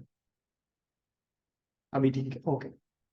तो hopefully, thank you Deepak ji, आपने बताया। होपफुली सबको सब कुछ समझ में आया, सब कुछ इंटरेस्टिंग सा कुछ लगा, आपको बोर नहीं हुए होंगे। अगर आप बोर नहीं हुए तो प्लीज नो लिखिए, प्लीज चैट में नो लिखिए अगर आप बोर नहीं हुए तो। नो लिखिए, फिर हम आगे बढ़ेंगे। अगर बोर हो गए तो यस भी लिख सकते हैं। ओके ठीक है। ये थोड़ी सी मैंने आपके साथ स्टोरी शेयर करी अपनी, ताकि आपको थोड़ा सा रिलेटेबल लगे, ताकि आपको समझ आए कि मैं भी आप ही की तरह हूँ, या फिर मैं आपसे भी थोड़ा सा नीचे था, जो कि मैंने कोशिश करी कुछ चीज़ों के लिए स्पेसिफिक काम करने में, ताकि उन चीज़ों को मैं एक्वायर कर सकूँ। डिसिप्लिन है, हैबिट बिल्डिंग है, ये सारी चीज़ों के बारे में मैंने सीखा। डिजिटल मार्केटिंग के बारे में मैंने इसी तरह सीखा। तो थोड़ा सा आपको रिलेटेबल लगे, थोड़ा सा आपको समझ पाए कि मुश्किल नहीं है, कुछ अजीब अलग ही इंसान नहीं हूँ। मैंने भी आपकी तरह स्ट्रगल करा है, मैंने भी आपकी तरह गलतियां करी, तो आगे चल के आपको थोड़ा सा और रिलेटेबल मेरा कंटेंट लगे, इसलिए मैंने थोड़ा सा अपना बैक स्टोरी शेयर कर, होपफुली आपको बोरिंग नहीं लगे। हर्षा जी कह रहे हैं you are so intelligent, thank you very much Harsha ji, very very very thank you. Okay, तो थोड़ा सा और मैं बता दूं। 2 साल मेरे को लगे डिसिप्लिन, या मैं कहूँगा आदतें जो मेरे को डालनी थी अपने अंदर, इंस्टॉल कर देनी थी परमानेंटली। 2 साल मेरे को लगे ये सब अडॉप्ट करने में। 2 साल ही क्यों, और 2 सालों में क्या क्या मैंने किया वो सब मैंने आपको बता चुका हूँ। जो 12th क्लास से लेके जो मैंने जिम में गलतियाँ करी, जो मैंने पढ़ाई को लेके जो मेरे को चीज़ें रियलाइज हुई, या फिर जो चीज़ें मैंने समझी सीखी, रियलाइज करी अपने बारे में, और क्या क्या चीज़ें मैंने इन एडिशन करी थी, क्या क्या आदतें मैंने नई नई डाली, वो भी आपको बताता हूँ। बट 2 साल मेरे को टोटल लगे थे ये सारी चीज़ें अडॉप्ट करने में। तो प्लीज़ जल्द से जल्द रिजल्ट्स एक्सपेक्ट मत कीजिएगा। हर चीज़ में टाइम लगता है, मैं ये नहीं कह रहा आपको 2 साल लगेंगे, 2 साल मेरे को लगे थे क्योंकि मैंने बहुत गलतियां करी थी। और क्योंकि मेरे को सब, जैसे मैं आपको बता रहा हूँ वैसे बताने वाला नहीं था, मेरे को ट्रायल एंड एरर से ही करना पड़ा, मेरे को जिद करनी पड़ी कि नहीं मेरे को ये सीखना ही सीखना है, तब जाके ये सारी चीजें आई, और 2 साल लग गए मेरे को, बिकॉज मैंने कुछ काफी बेवकूफी भी करी थी, जो कि आप नहीं करेंगे क्योंकि आप समझदार हो, क्योंकि मैं आपके साथ। ठीक है। ओके, आई बट, तो अभी डिजिटल मार्केटिंग के बारे में बात करने से पहले एक आपको एक लास्ट स्टोरी मैं शेयर करना चाहता हूँ। हर्क्यूलिस की स्टोरी, अगर हर्क्यूलिस के बारे में आपको नहीं पता तो वो एक ग्रीक का एक डेमी गॉड है। डेमी गॉड मतलब आधा इंसान आधा भगवान टाइप का वो था हर्क्यूलिस। उसकी एक स्टोरी मैं आपके साथ शेयर करना चाहूंगा। इसके बाद हम फिर डिजिटल मार्केटिंग की तरफ और तरफ बढ़ेंगे। तो हर्क्यूलिस की बहुत सैड स्टोरी है। उसकी वाइफ की डेथ हो गई थी, जब उनका उनके बच्चे की भी डेथ हो गई थी, उनको मार दिया गया था। उसके बाद वो एक रैम्पेज पे निकल गए, मतलब इसको भी मार दूंगा उसको भी मार दूंगा, बहुत ज्यादा शक्तिशाली बनना है मेरे को, ऐसे एक वो जर्नी पे निकल गए थे, क्योंकि वो पूरी दुनिया पर गुस्सा था। तो जब वो इस जर्नी पे जा रहे थे तो वो एक क्रॉस रोड रोड पे आए थे। क्रॉस रोड मतलब दो रास्ते थे, एक रोड थी और फिर वो दो रास्तों में स्प्लिट हो गए थे। दोनों रास्तों में से उनको एक एक गॉडेस दिखाई देती। एक तरफ जो गॉडेस थी वो बड़ी बड़ी सुंदर थी, बहुत खूबसूरत थी, बहुत चिल्ला चिल्ला के हरक्यूलिस का नाम चिल्ला रही थी और बोल रही थी सुनो सुनो सुनो सुनो।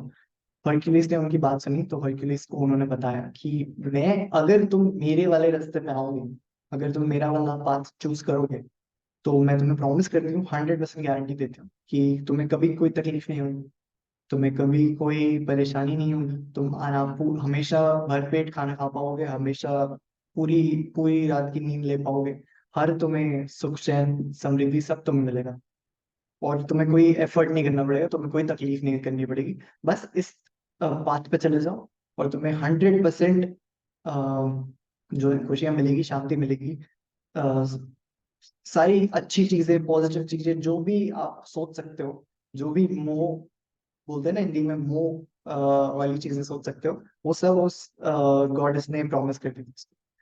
दूसरी तरफ एक और गॉडेस थी जो कि सुंदर नहीं थी, वो एक बूढ़ी सी माँ, जैसे बोलते हैं ना, बूढ़ी सी एक औरत का एक उन्होंने बेस धरा हुआ था, और वो आराम से बोल रही थी बहुत धीरे धीरे, तो उनकी आवाज सुनने को भी नहीं दे रही थी हमसे।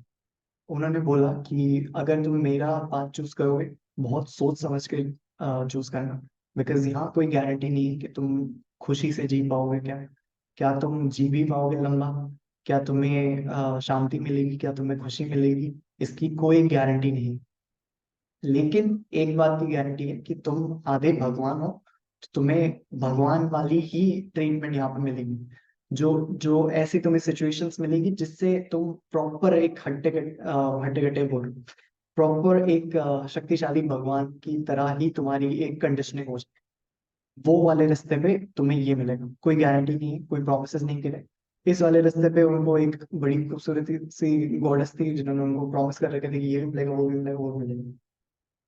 ये क्रॉस रोड सिर्फ हरक्यूलिस के नहीं, ये पता नहीं मेरे को सच था कि झूठ था कि ग्रीक गॉड है, तो मेरे को ज्यादा उसके बारे में वैसे भी नहीं पता, बिकॉज मैं ज्यादा हिंदू धर्म में हिंदू गॉड्स के बारे में ज्यादा जानता हूँ।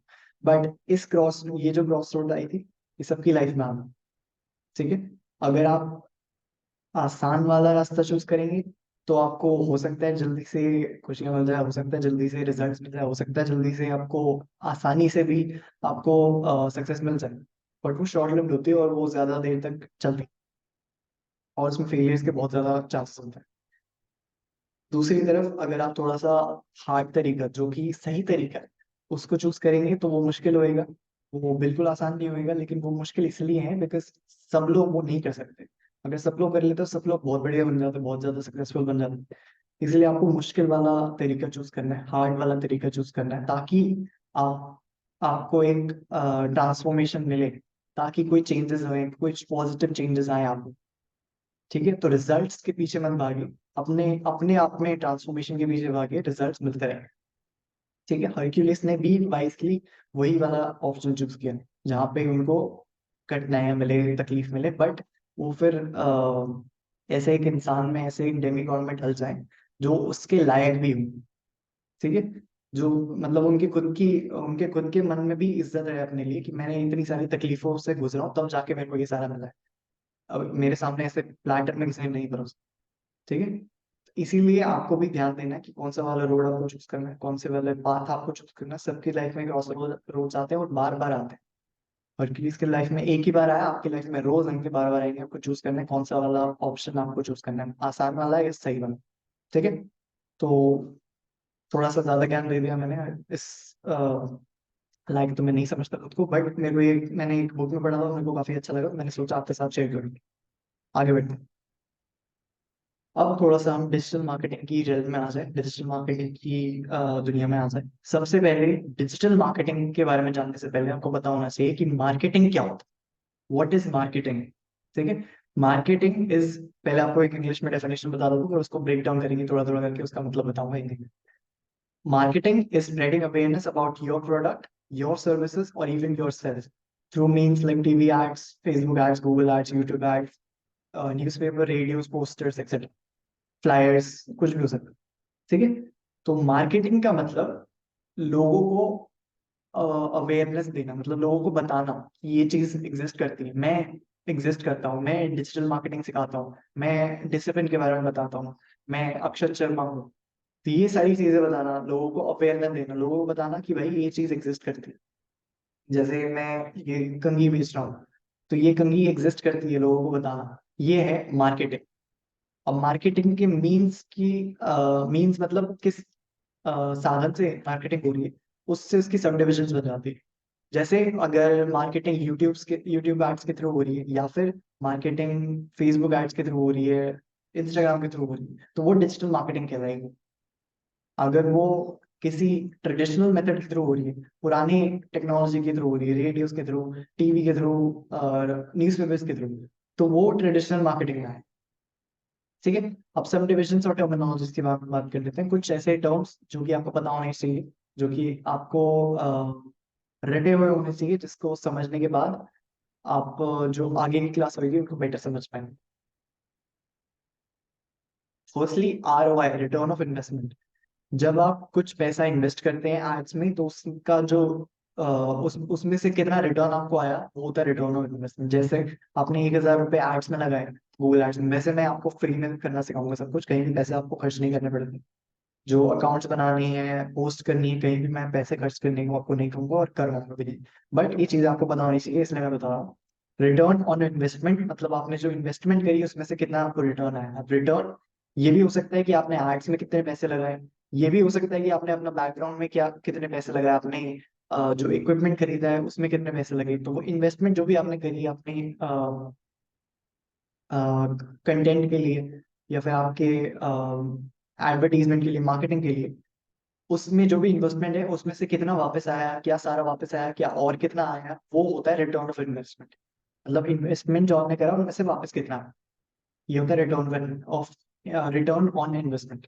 Second, return on ad spend. Return of investment जैसा ही है, बट इसमें हम स्पेसिफिकली बात कर रहे हैं कि हमने जो एड्स में जो पैसा लगाया है, उसमें से कितना वापस, उसमें से कितने पैसे हमें वापस मिले, ज्यादा मिले, कम मिले, इक्वली मिले, कितना मिले। थर्ड हमारी टर्म है नीश। नीश बहुत ज्यादा इंपॉर्टेंट टर्म है, इसको ध्यान से सुनिएगा, नहीं समझ आता बार बार समझो, ठीक है।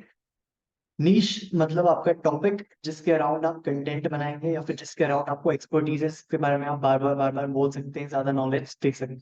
ज्यादातर आप लोगों के लिए नीश होगी रेकी, माइंड पावर, या फिर सिर्फ रेकी, या फिर चक्रास या हीलिंग, ये सारी चीजें आपकी नीश होगी। बेसिकली वो टॉपिक जिसके बारे में आप कंटेंट अंधाधुन बना सकते हैं, जिसके लिए आप पूरे पूरे दिन, पूरी पूरी रात रिसर्च कर सकते हैं, और आप कभी बोर नहीं होंगे, कभी थकेंगे नहीं। वैसे नीच कुछ और भी हो सकता है आपको कुछ टॉपिक पसंद ना हो, वो भी आपने नीच बना रखा। आइडियली नीच ऐसी होनी चाहिए जिसके बारे में आपको बहुत ज्यादा चीजें पता हो, ठीक है। जैसे मेरी नीच है, और बहुत स्पेसिफिक होनी चाहिए ये नीच। जैसे मेरी नीच है डिजिटल मार्केटिंग। डिजिटल मार्केटिंग में social media marketing, social media marketing में फ्री सोशल मीडिया मार्केटिंग, कोई पैसे खर्च नहीं कर रहे, फ्री टू यूज। तो ये मेरी एक्सपर्टीज है, ये मेरी नीश है। इसमें मैंने एक और टॉपिक ऐड कर दिया, discipline, habit building, consistency, momentum, self improvement. ये सारी चीजें एकजुट होके ये मेरी नीश हो गई, ठीक है। सबको नीश समझ आया? यस और नो लिखिए प्लीज चैट में, वाई या एन। अगर समझ आया तो वाई, नहीं आया तो नो, प्लीज प्लीज चैट में लिखिए प्लीज। वाई अगर आपको समझ आ गया, नो, एन अगर आपको नहीं आया तो नहीं आया, तो फिर से समझाऊंगा, कोई प्रॉब्लम वाली बात नहीं।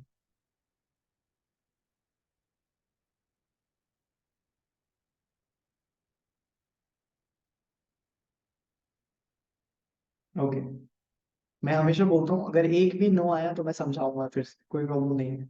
बट अब तक कोई नहीं आया, तो मेरे ख्याल से सबको समझ में आ रहा है, ठीक है। नेक्स्ट हाँ है हमारा टारगेट ऑडियंस। टारगेट ऑडियंस मतलब जैसे आप आगे चल के आप कंटेंट क्रिएट करेंगे, कंटेंट बनाएंगे, नहीं भी बनाना आपको तो डरिएगा मत।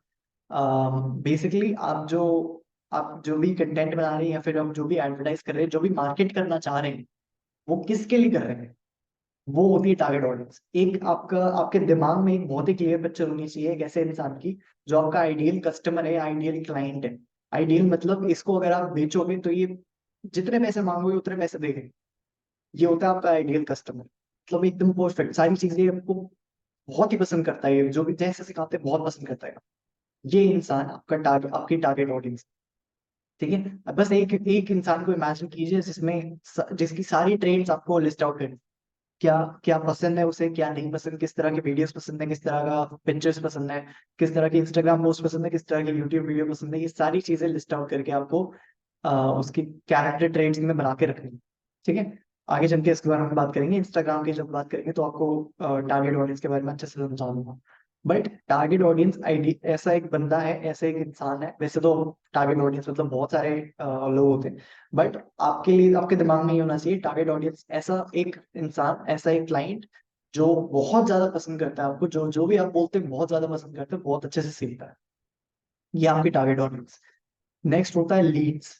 लीड्स का मतलब होता है पोटेंशियल कस्टमर्स, जो कि हो सकता है आपका कोर्स खरीद लें, हो सकता है आपकी कोचिंग में पार्ट ले लें, हो सकता है आपकी कोचिंग खरीद लें, हो सकता है आपका जो भी प्रोडक्ट है आपका वो खरीद लें, हो सकता है आपकी वीडियोस पे क्लिक करें। ये होती है लीड्स। लीड्स आती हैं कई तरह से, फनल्स के थ्रू आती हैं कई बारी सेल्स पेजेस के थ्रू आती है, यूट्यूब के थ्रू आती है, इंस्टाग्राम के थ्रू आती है। जो आपका टारगेट ऑडियंस है, मैं एक और पॉइंट क्लियर कर दूं, उसके बाद मैं इस पे आऊंगा। Lastly traffic.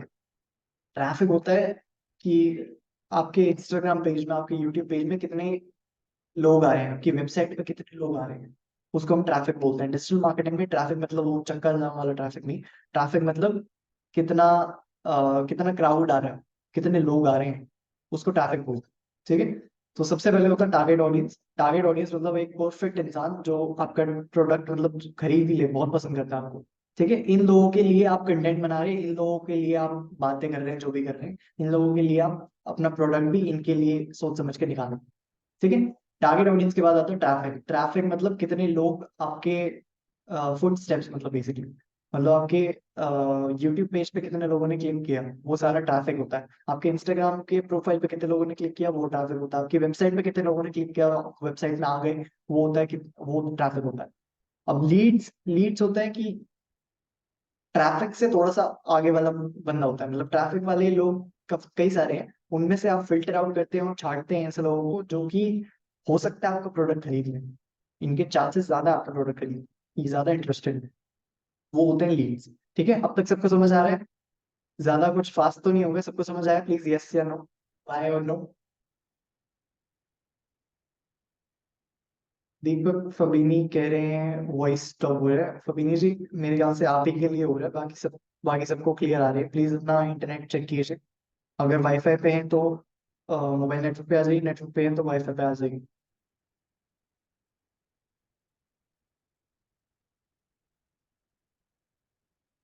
ओके ठीक है, आगे बढ़ते हैं। अब सबसे इम्पोर्टेंट टॉपिक आज का, different types of digital marketing.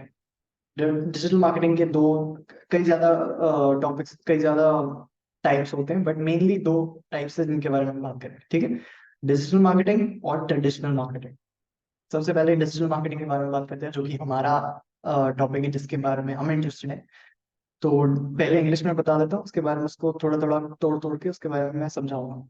ठीक है, firstly, digital marketing is simply spreading awareness about your product, services, or yourself through the means of technology like YouTube, Facebook ads, Google ads, social media marketing, etc. अब आप कहेंगे ये तो marketing के जैसा ही, same to same नहीं, same to same नहीं है। क्यों? क्योंकि इसमें सिर्फ इतना डिफरेंस है कि हमारा मीन्स अलग है, हमारा साधन अलग है। जब मैं मार्केटिंग की बात कर रहा था तो मैंने रेडियो भी इंक्लूड किया था, न्यूज़पेपर भी इंक्लूड किया था, काफी सारी चीजें इंक्लूड करी, सारी चीजें लिस्ट आउट कर दी थी। डिजिटल मार्केटिंग में सिंपली हम, हमारा साधन जो होता है अवेयरनेस स्प्रेड करने का, वो ऑनलाइन होता है, वो डिजिटल होता है, वो टेक्नोलॉजी के थ्रू होता है। अब आप कहेंगे टेलीविजन भी टेक्नोलॉजी है, ये रेडियो भी टेक्नोलॉजी है, सही कह रहे हैं आप, बट ये ट्रेडिशनल टेक्नोलॉजी में आता है, ट्रेडिशनल मार्केटिंग में आता है, बिकॉज ये पुरानी टेक्नोलॉजी आउटडेटेड है। आप रेडियो थोड़ी सुनते हैं, मतलब कौन रेडियो सुनता है? कार में बैठे होते हैं, उसके अलावा कोई इंसान वैसे रेडियो नहीं सुनता। इसीलिए रेडियो आउटडेटेड हो चुका है, टेलीविजन भी आउटडेटेड हो चुका है, या फिर अब होने लगा है बहुत ज्यादा। अब लोगों के पास ज्यादा वो नेटफ्लिक्स और amazon प्राइम, ये सारी चीजें ज्यादा, तो इसीलिए ये सारी चीजें ट्रेडिशनल मार्केटिंग में आती है। डिजिटल मार्केटिंग का एक बार फिर से समझा देता हूँ। मार्केटिंग जब आप डिजिटली करते हैं तो उसको डिजिटल मार्केटिंग कहते हैं। डिजिटल मार्केटिंग में डिजिटली में क्या क्या चीजें आती हैं? पहला, यूट्यूब एड्स आता है, फेसबुक एड्स आता है, फेसबुक और यूट्यूब भी आता है एड्स को हटा के, मतलब फेसबुक अलग है, फेसबुक पे आप मार्केटिंग करेंगे वो अलग चीज है, फेसबुक एड्स के थ्रू मार्केटिंग करेंगे वो अलग चीज है, यूट्यूब पे मार्केटिंग करेंगे वो अलग चीज है, यूट्यूब एड्स के थ्रू मार्केटिंग करेंगे वो अलग चीज है। सिमिलरली, इंस्टाग्राम पे मार्केटिंग करेंगे वो अलग है, इंस्टाग्राम एड्स के थ्रू करेंगे वो अलग है, लिंक्डइन पे करेंगे वो अलग है, लिंक्डइन एड्स के थ्रू करेंगे वो अलग है। लिंक्डइन के एड्स होते हैं कि नहीं मुझे नहीं पता, बट जी, तो हर चीज में मार्केटिंग हो सकती है, फ्री में भी हो सकती है और एड्स के थ्रू भी हो सकती है। एड्स में आपको पैसे लगाने पड़ेंगे, फ्री में करेंगे तो मार्केटिंग हो सकती है अच्छी खासी, जो कि मैं सिखाने वाला हूं आपको, सोशल मीडिया मार्केटिंग। बट आप पैसे भी ऐड कर सकते हैं, और वो उसको हम बोलेंगे यूट्यूब एड्स और यूट्यूब फेसबुक एड्स की सारी चीज। ठीक है, अब तक सबको समझ आ रहा है? सबको सोशल डिजिटल मीडिया मार्केटिंग सबको समझ आ गया? प्लीज स्टार्ट में इस लिखिए बाय नो,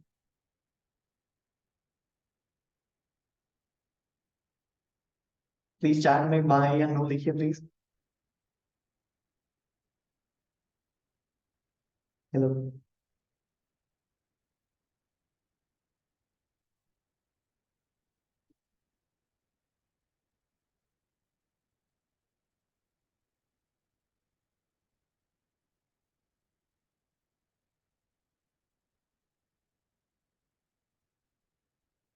ओके, ओके तो सारे बाय आए हैं, मेरे ख्याल से सबको समझ आ गया है। ट्रेडिशनल मार्केटिंग कुछ बहुत अलग नहीं है, ट्रेडिशनल मार्केटिंग भी सेम मार्केटिंग वाली डेफिनेशन, प्लस वो ट्रेडिशनल प्लेटफॉर्म्स होते हैं, उनका साधन अलग है। वही जैसे न्यूज़पेपर्स हो गए, टेलीविजन हो गए, हो गया, रेडियो हो गया, और पोस्टर्स हो गए, जो फिजिकल जो मार्केटिंग होती है, जैसे दुकानों में ऊपर पोस्टर्स लगे होते हैं, ये सारी चीजें होती है ट्रेडिशनल मार्केटिंग में। ये ज्यादा फिजिकल होता है, डिजिटल नहीं होता, ऑनलाइन नहीं होता, ये ज्यादा फिजिकल होता है। ठीक है, ये डिफरेंस है डिजिटल मार्केटिंग में और ट्रेडिशनल मार्केटिंग। क्लियर हो गया सब? नेक्स्ट अब बात करते हैं हम pros and cons of digital marketing. हर चीज के अगर अच्छी चीजें हैं, अच्छी बात है हर चीज के लिए, तो उसका नेगेटिव पॉइंट्स भी हैं। ठीक है, तो उसके बारे में बात कर लेते हैं।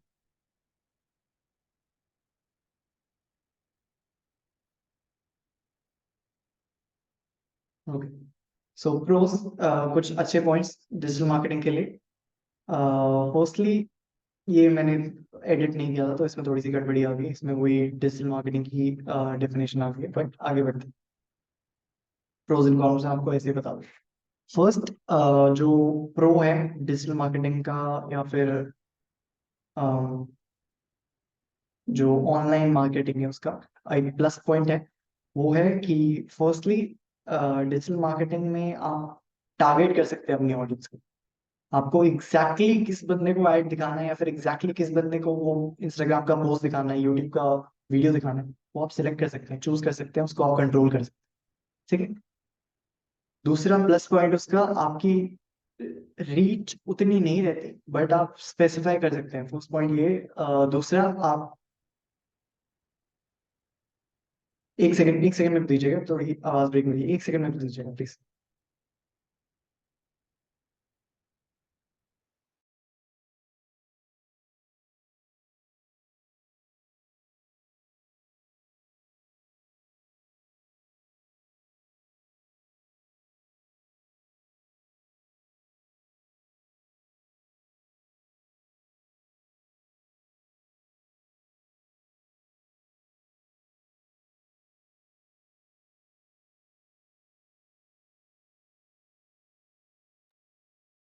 हो गया, फिर सबको स्क्रीन दिखाई दे रही है?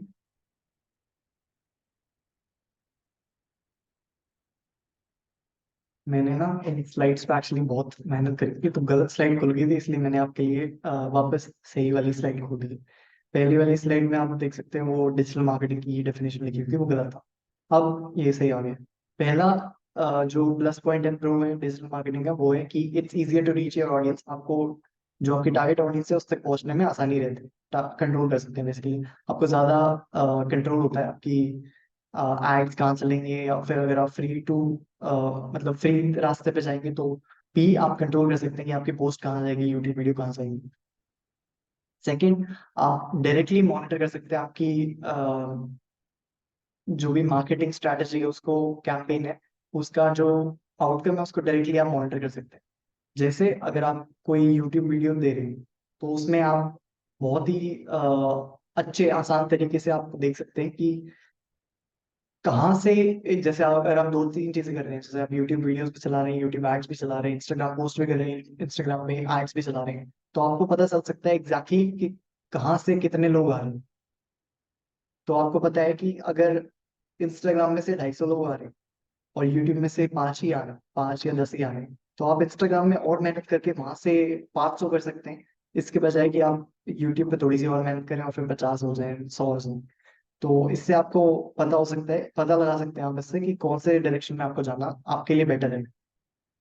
ठीक है, third, you don't have to be an expert. Digital marketing में आपको कोई एक्सपर्टीज नहीं चाहिए, आपको कोई डिग्री नहीं चाहिए। आप बहुत आसानी से सीख सकते हैं बेसिक्स डिजिटल मार्केटिंग के, और अगर आपको इंस्टाग्राम और यूट्यूब चलाना आता है पहले से, तो आपको डिजिटल मार्केटिंग ऑलरेडी आती है, मैं तो यहाँ तक कहूँगा। ठीक है, लास्टली, आपको एक कैपिटल मनी नहीं चाहिए स्टार्ट करने के लिए, आपको एक सेट अमाउंट नहीं चाहिए। जैसे कोई भी बिजनेस स्टार्ट करने के लिए, या फिर कोई भी एडवर्टीजमेंट किसी भी चीज के लिए स्टार्ट करने के लिए, आपको एक कैपिटल मनी चाहिए। आपको एक सेट अमाउंट ऑफ मनी चाहिए, जो मिनिमम चाहिए चाहिए होगा, 10 लाख 5 लाख जितना भी हो सकता है, वो चाहिए चाहिए होता है। डिजिटल मार्केटिंग में आपको नहीं चाहिए कुछ भी कैपिटल नहीं होना चाहिए, बिल्कुल फ्री में आप स्टार्ट कर सकते हैं। और मेरे ख्याल से फ्री में ही स्टार्ट करना चाहिए, ताकि आपको पोटेंशियल पता चल जाए कि कहाँ कितनी मेहनत करनी है, करनी भी चाहिए या नहीं करनी चाहिए। ठीक है, अब हर चीज की कोई अच्छी बात है तो बुरी बात भी है। डिजिटल मार्केटिंग का मैं ये नहीं कहूंगा कि बहुत अच्छा है, बढ़िया है एकदम, उसको यूज कीजिए। अगर प्लस पॉइंट बताएंगे तो आपको मेरी रिस्पॉन्सिबिलिटी है, आपको मैं नेगेटिव पॉइंट्स भी बताऊं। नेगेटिव पॉइंट्स इसके कम है, इसलिए मैंने ये चूज किया है, इसलिए मैं आपको भी सिखाने की हिम्मत कर रहा हूँ। तो आगे बढ़ते हैं। कॉन्स इसका मतलब डिसएडवांटेजेस का पहला, it keeps changing because there are always updates and changes, improvements in the digital media. You can never know everything. There's always something new to learn. इसका मतलब है कि कहीं ना कहीं कुछ ना कुछ नया होता ही रहेगा डिजिटल मीडिया में। डिजिटल मार्केटिंग की आप कभी भी एक्सपर्ट नहीं हो सकते। अगर कोई बोल रहा है मैं डिजिटल मार्केटिंग में एक्सपर्ट हूँ, तो वो झूठ बोल रहा है। डिजिटल मार्केटिंग में आप कभी भी एक्सपर्ट नहीं बन सकते, इम्पॉसिबल है। क्योंकि ये हमेशा चेंज होता रहता है, हमेशा कुछ नया ऐसे निकाल देंगे लोग जो कि आप पता नहीं हो सकता आपको। जैसे 2 साल पहले जो डिजिटल मार्केटिंग का एक्सपर्ट था, उसके लाइफ में अब चैट जीपीटी आ गया, वो फिर से सबकी तरह नीचे लेवल पे आ गया। ठीक है, हो सकता है 2-4 साल में कुछ नया आ जाए, तब मैं आपको सिखा भी ना पाऊँ, बिकॉज फिर मैं नीचे आ जाऊंगा, मेरे को कुछ नहीं पता हो। अभी फिलहाल तो मैं चैट जीपीटी आता है मेरे को। अगर कुछ नया अपडेट आ गया तो मैं फिर से नीचे आ जाऊंगा, स्टूडेंट बन जाऊंगा। इसीलिए इसमें हर टाइम कुछ ना कुछ नया आता रहता है, तो आपको या तो आपको फ्लेक्सिबल रहना पड़ेगा। कुछ नया आए तो उसको एक्सेप्ट कीजिए।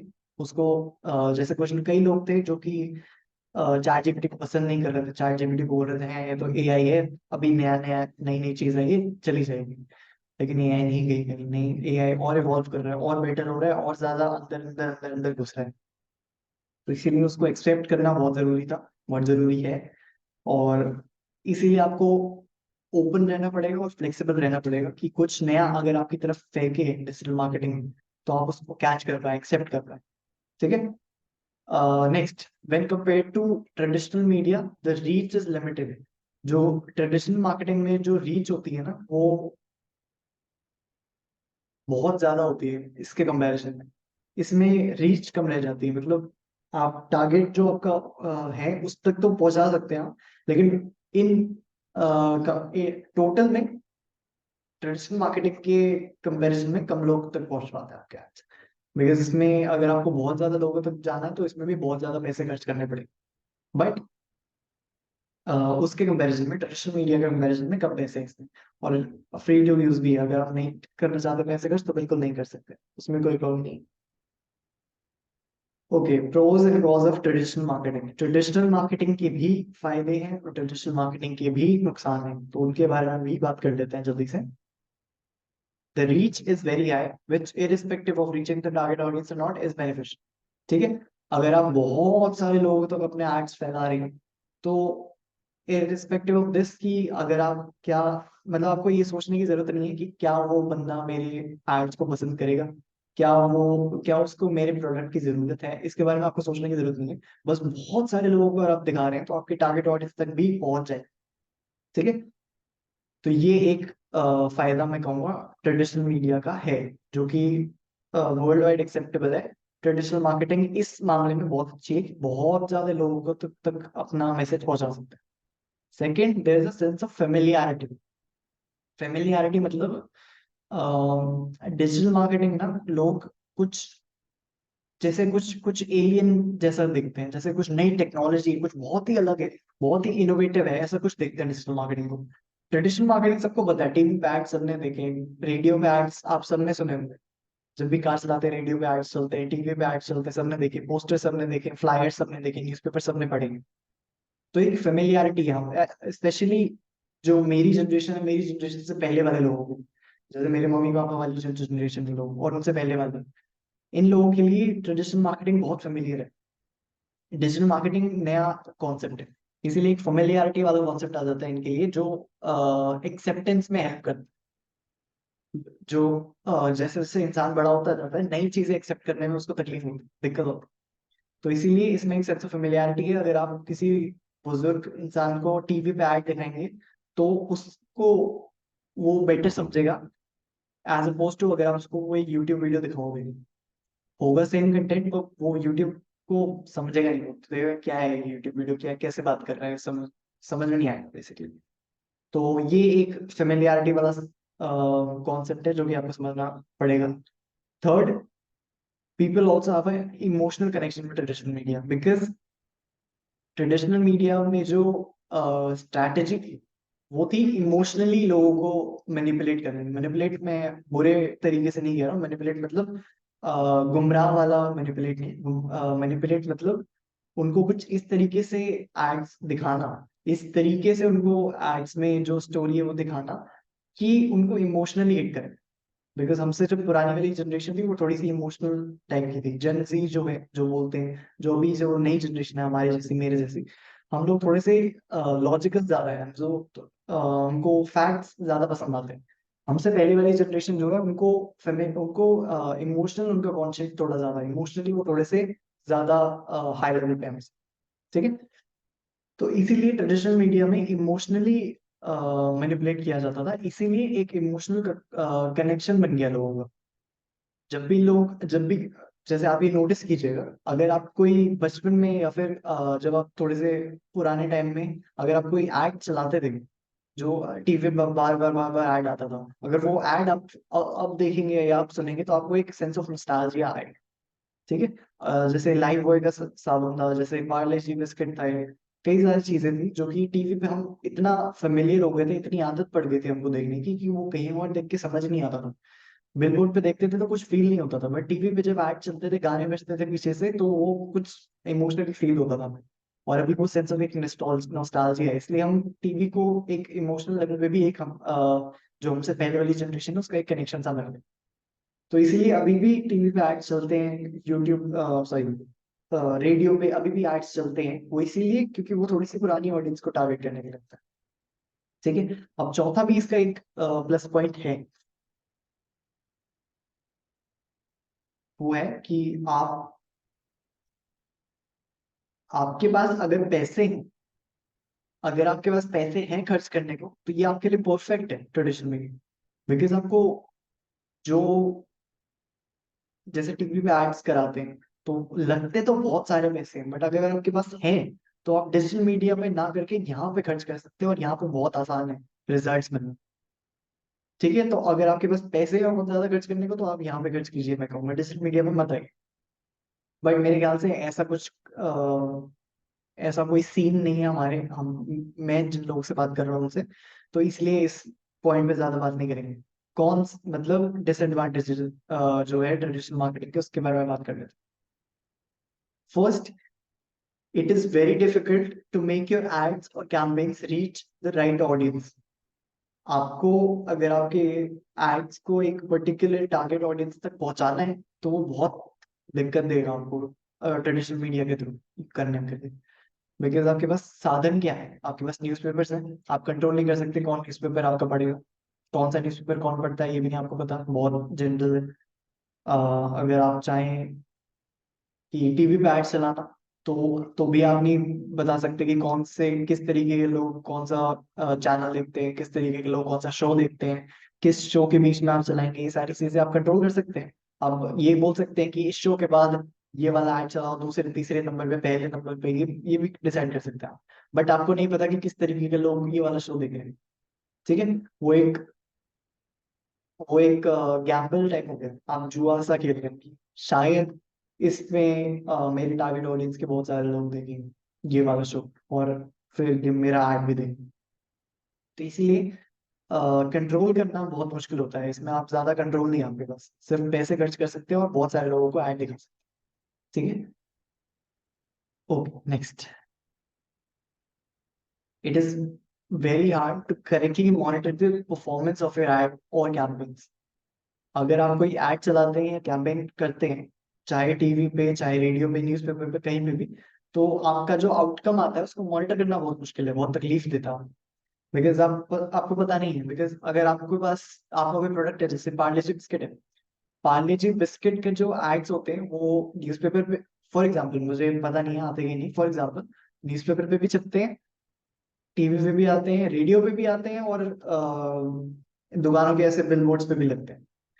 तो जब पार्ले जी की बिस्किट्स बिकते हैं, तो कोई भी बंदा जो जो भी एडमिनिस्ट्रेशन वाला होगा वो ये बता नहीं सकता कि कौन सा वाला बंदा टीवी से आया है, कौन सा वाला बंदा न्यूज़पेपर पढ़ के आया है, कौन सा वाला बंदा दोस्तों से सुन के आया है। ये सब चीजें नहीं बता रखा सकता। डिजिटल मार्केटिंग में आप पता कर सकते हैं, बिकॉज आपको क्लियरली पता है कि कौन से वाले सोशल मीडिया से, कौन से वाले मीडियम से कितना ट्रैफिक आ रहा है आपके पास, वो आप फिजिकली देख सकते हैं। लेकिन यहाँ पे आपको पता नहीं चलता। Third, you have to spend a lot of money. जैसे मैंने कहा कि अगर आपके पास बहुत सारे पैसे हैं तो आपके लिए परफेक्ट है, बट अगर आपके पास नहीं है या फिर आप इसमें खर्च नहीं करना चाहते, तो बहुत सारे पैसे लगने के आपके बहुत ज्यादा चांसेस हैं। न्यूज़पेपर पे खर्च करना चाहते हैं तो भी पैसे लगेंगे, टीवी पे एड्स चलाएंगे तो लगेंगे ही, एक्टर को पैसे दो, डायरेक्टर को पैसे दो, जो गाने लिखेगा अगर लिखवाने हैं तो उसको पैसे दो, जो प्रोड्यूसर है वो प्रोड्यूसर ना भी नहीं करे, तो जो भी है कई सारे पैसे लगते, कई कई खर्चा है इसमें। Lastly you need some industry knowledge and expertise as well as connections. अगर आपको टीवी पे ऐड चलाने हैं तो आपको कुछ नॉलेज तो होनी चाहिए। अगर आपको न्यूज़पेपर्स पे लाना, चलो चलो न्यूज़पेपर्स में तो आपको कोई नॉलेज नहीं चाहिए। जो बिल बोर्ड्स पे लगाने हैं अगर आपको एडवर्टीजमेंट, तो उसमें आपको कोई नॉलेज नहीं चाहिए। बट आपको कुछ लेवल ऑफ एक्सपर्टीज चाहिए अगर आपको रेडियो और टेलीविजन, जो कि मेन स्ट्रीम ट्रेडिशनल मीडिया के साधन है, मेन स्ट्रीम, इन दोनों पे अगर आपको एडवर्टीजमेंट्स करनी है तो आपको कुछ कनेक्शंस होने, कनेक्शंस चलो फायदेमंद है, वो ना भी हो तो भी चलेगा, बट आपको कुछ नॉलेज और एक्सपर्टीज चाहिए ही चाहिए। उसके बिना आपको कोई भी बेवकूफ बना सकता है, या फिर कोई भी आपका फायदा उठा सकता है, या फिर हो सकता है आपको आइडियल जितना फायदा मिल सकता था ट्रेडिशनल मार्केटिंग का यूज करते हुए, वो नहीं मिले। ठीक है, लास्ट हमारा टॉपिक आज का, हम कुछ डिजिटल मार्केटिंग के मैं कहूँगा टाइप्स के बारे में बात करेंगे। जैसे हमने टाइप्स ऑफ मार्केटिंग की बात करी, ट्रेडिशनल मीडिया मार्केटिंग और डिजिटल मीडिया मार्केटिंग। अब डिजिटल मार्केटिंग के भी कई टाइप्स हैं। उनमें से जो मेजर टाइप्स हैं उनकी मैंने लिस्ट बनाई है और उनको मैंने रेट किया है।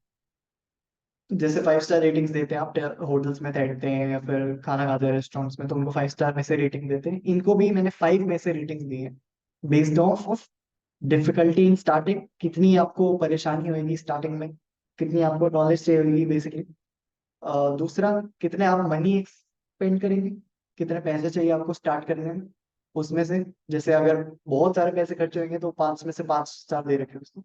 अगर कम पैसे होंगे तो 5 में से 1 2, ऐसा ऐसा मैंने रेटिंग्स दी हुई। थर्ड, एफर्ट रिक्वायर्ड, कितनी मेहनत है उस इंडस्ट्री में, उस टाइप ऑफ डिजिटल मार्केटिंग में कितनी मेहनत है, उस पर भी मैंने रेटिंग दी हुई है। तो अगर जैसे बहुत ज्यादा मेहनत है तो मैंने 5 में से 5 दिया, अगर डिफिकल्टी बहुत ज्यादा है तो मैंने 5 में से 5 दी। ठीक है, तो ये इस बेसिस पे मैंने रेटिंग रेट किया हुआ है इसको।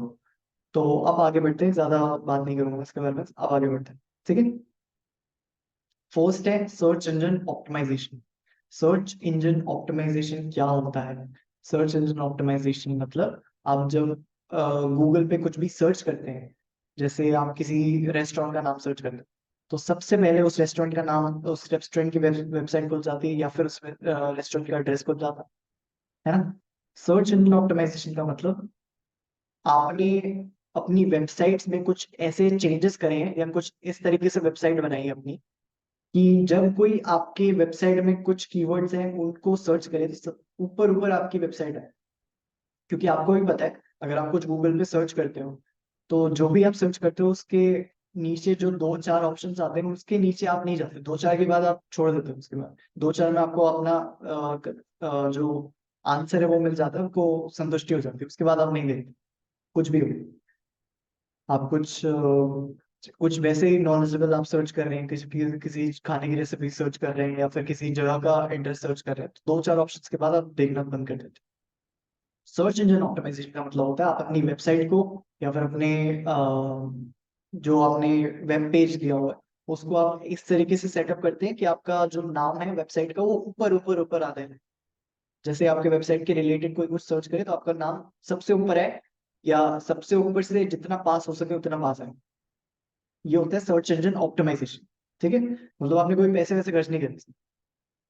तो इसकी डेफिनेशन मैं एक बार पढ़ देता हूँ। Optimising your website to appear higher and higher on search engine results, conduct keyword research, create quality content and provide speed user experience, जो भी। ठीक है, तो इसको मैंने 3 बेसिस पे रेट किया हुआ है। पहला, डिफिकल्टी इन स्टार्टिंग, मतलब आपको इनिशियली कितनी नॉलेज चाहिए, कि आपको नॉलेज कुछ चाहिए या नहीं। तो इसमें मैंने इसको फर्स्ट 5 स्टार दिए हैं, बिकॉज सर्च इंजन ऑप्टिमाइजेशन में कई सारी चीजें आती हैं, आपको कीवर्ड रिसर्च करने पड़ते हैं। मतलब आपका जो नीश है, जो आपका टॉपिक है, उसके बारे में किस तरीके के लोग सर्च करते हैं, और उन लोगों की क्या पसंद है क्या नहीं, वो लोग किस क्या कौन से शब्दों का इस्तेमाल करते हैं यूजुअली जब वो सर्च कर रहे होते हैं गूगल पे। ये सारी चीजें आपको पता होनी चाहिए, और भी कई सारी चीजें। नेक्स्ट, आपको कंटेंट क्रिएट करना आना चाहिए। अगर आप किसी और से करवा रहे हैं तो वो अलग बात है, बट अगर आप खुद करना चाहते हैं तो आपको कंटेंट कैसे क्रिएट करना है वो आना चाहिए, कीवर्ड्स के कहाँ पे क्या लिखना है वो भी पता होना चाहिए, सेटअप कैसे करना है अपने वेबसाइट को वो भी पता होना चाहिए, वेबसाइट कैसे बनानी है वो भी पता होना चाहिए। तो इसीलिए इसमें डिफिकल्टी लेवल बहुत ज्यादा है, बिकॉज स्टार्ट करने में आपको जो तकलीफ होगी ना वो इसमें बहुत ज्यादा, बिकॉज आपको एक बेसिक नॉलेज चाहिए होती है, और बेसिक नॉलेज के आगे एक्सपर्टीज चाहिए इसमें, सर्च इंजन ऑप्टिमाइजेशन। इसीलिए इसको मैं रेकमेंड नहीं करता, बट इसमें डिफिकल्टी में इसको 5 स्टार है, मतलब बहुत ज्यादा तकलीफ होगी डिफिकल्टी। ठीक है। नेक्स्ट है मनी स्पेंड, मतलब अगर आप पैसा खर्च करना चाहते हैं इसमें तो क्या, मतलब कितने पैसे खर्च करके आपको रिजल्ट्स मिल जाएंगे।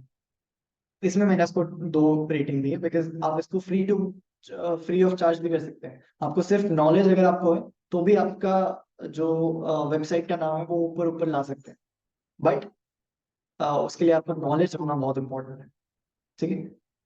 पैसे खर्च करना चाहेंगे आप तो कर सकते हैं, जरूरत नहीं है, इसलिए मैं इसको 2 स्टार दूंगा। Money spend. Third, effort required. Effort required मतलब आपको कितनी मेहनत लगेगी कि इसमें से आपको रिजल्ट्स आने स्टार्ट हो जाए, क्लाइंट्स मिलना स्टार्ट हो जाए, आपको ट्रैफिक आना स्टार्ट हो जाए, लोग आपकी वेबसाइट देखें या फिर आपको वेबसाइट ऊपर ऊपर आने लग जाए, तब तो उसमें कितनी मेहनत है। उसमें मैंने इसको 5 स्टार दिया हुआ है, बिकॉज डेफिनेटली अगर आपको पूरी दुनिया में अगर कोई कुछ कुछ पर्टिकुलर कीवर्ड सर्च करे और आपको वेबसाइट अपनी सबसे ऊपर लानी है, उसमें मेहनत लगेगी, स्पेशली अगर आप पैसा खर्च नहीं करना चाहते तो। ठीक है। इसीलिए इसमें डी, मतलब difficulty in initial starting stages, उसमें भी 5 है। इसमें मनी स्पेंड 2 है, बिकॉज पैसा खर्च करना चाहें तो कर सकते हैं, जरूरत नहीं। और एफर्ट रिक्वायर्ड टू एक्सेल में इसको 5 दिया हुआ, बिकॉज इसमें मेहनत भी बहुत है। ठीक है। तो इसको मैं पूरी तरह से रेकमेंड नहीं करता, आप ट्राई कर सकते हैं, इसके बारे में सीख सकते हैं, जान सकते हैं, बट मैं इसको रेकमेंड नहीं करूँगा, बिकॉज बहुत मेहनत है और बहुत माथा पच्ची है बेसिकली। बहुत सारे कॉन्सेप्ट सीखने पड़ेंगे आपको, बहुत ज्यादा नई नई चीजें सीखनी पड़ेगी, जो कि बहुत टेंशन वाली बात है। नेक्स्ट है सोशल मीडिया मार्केटिंग।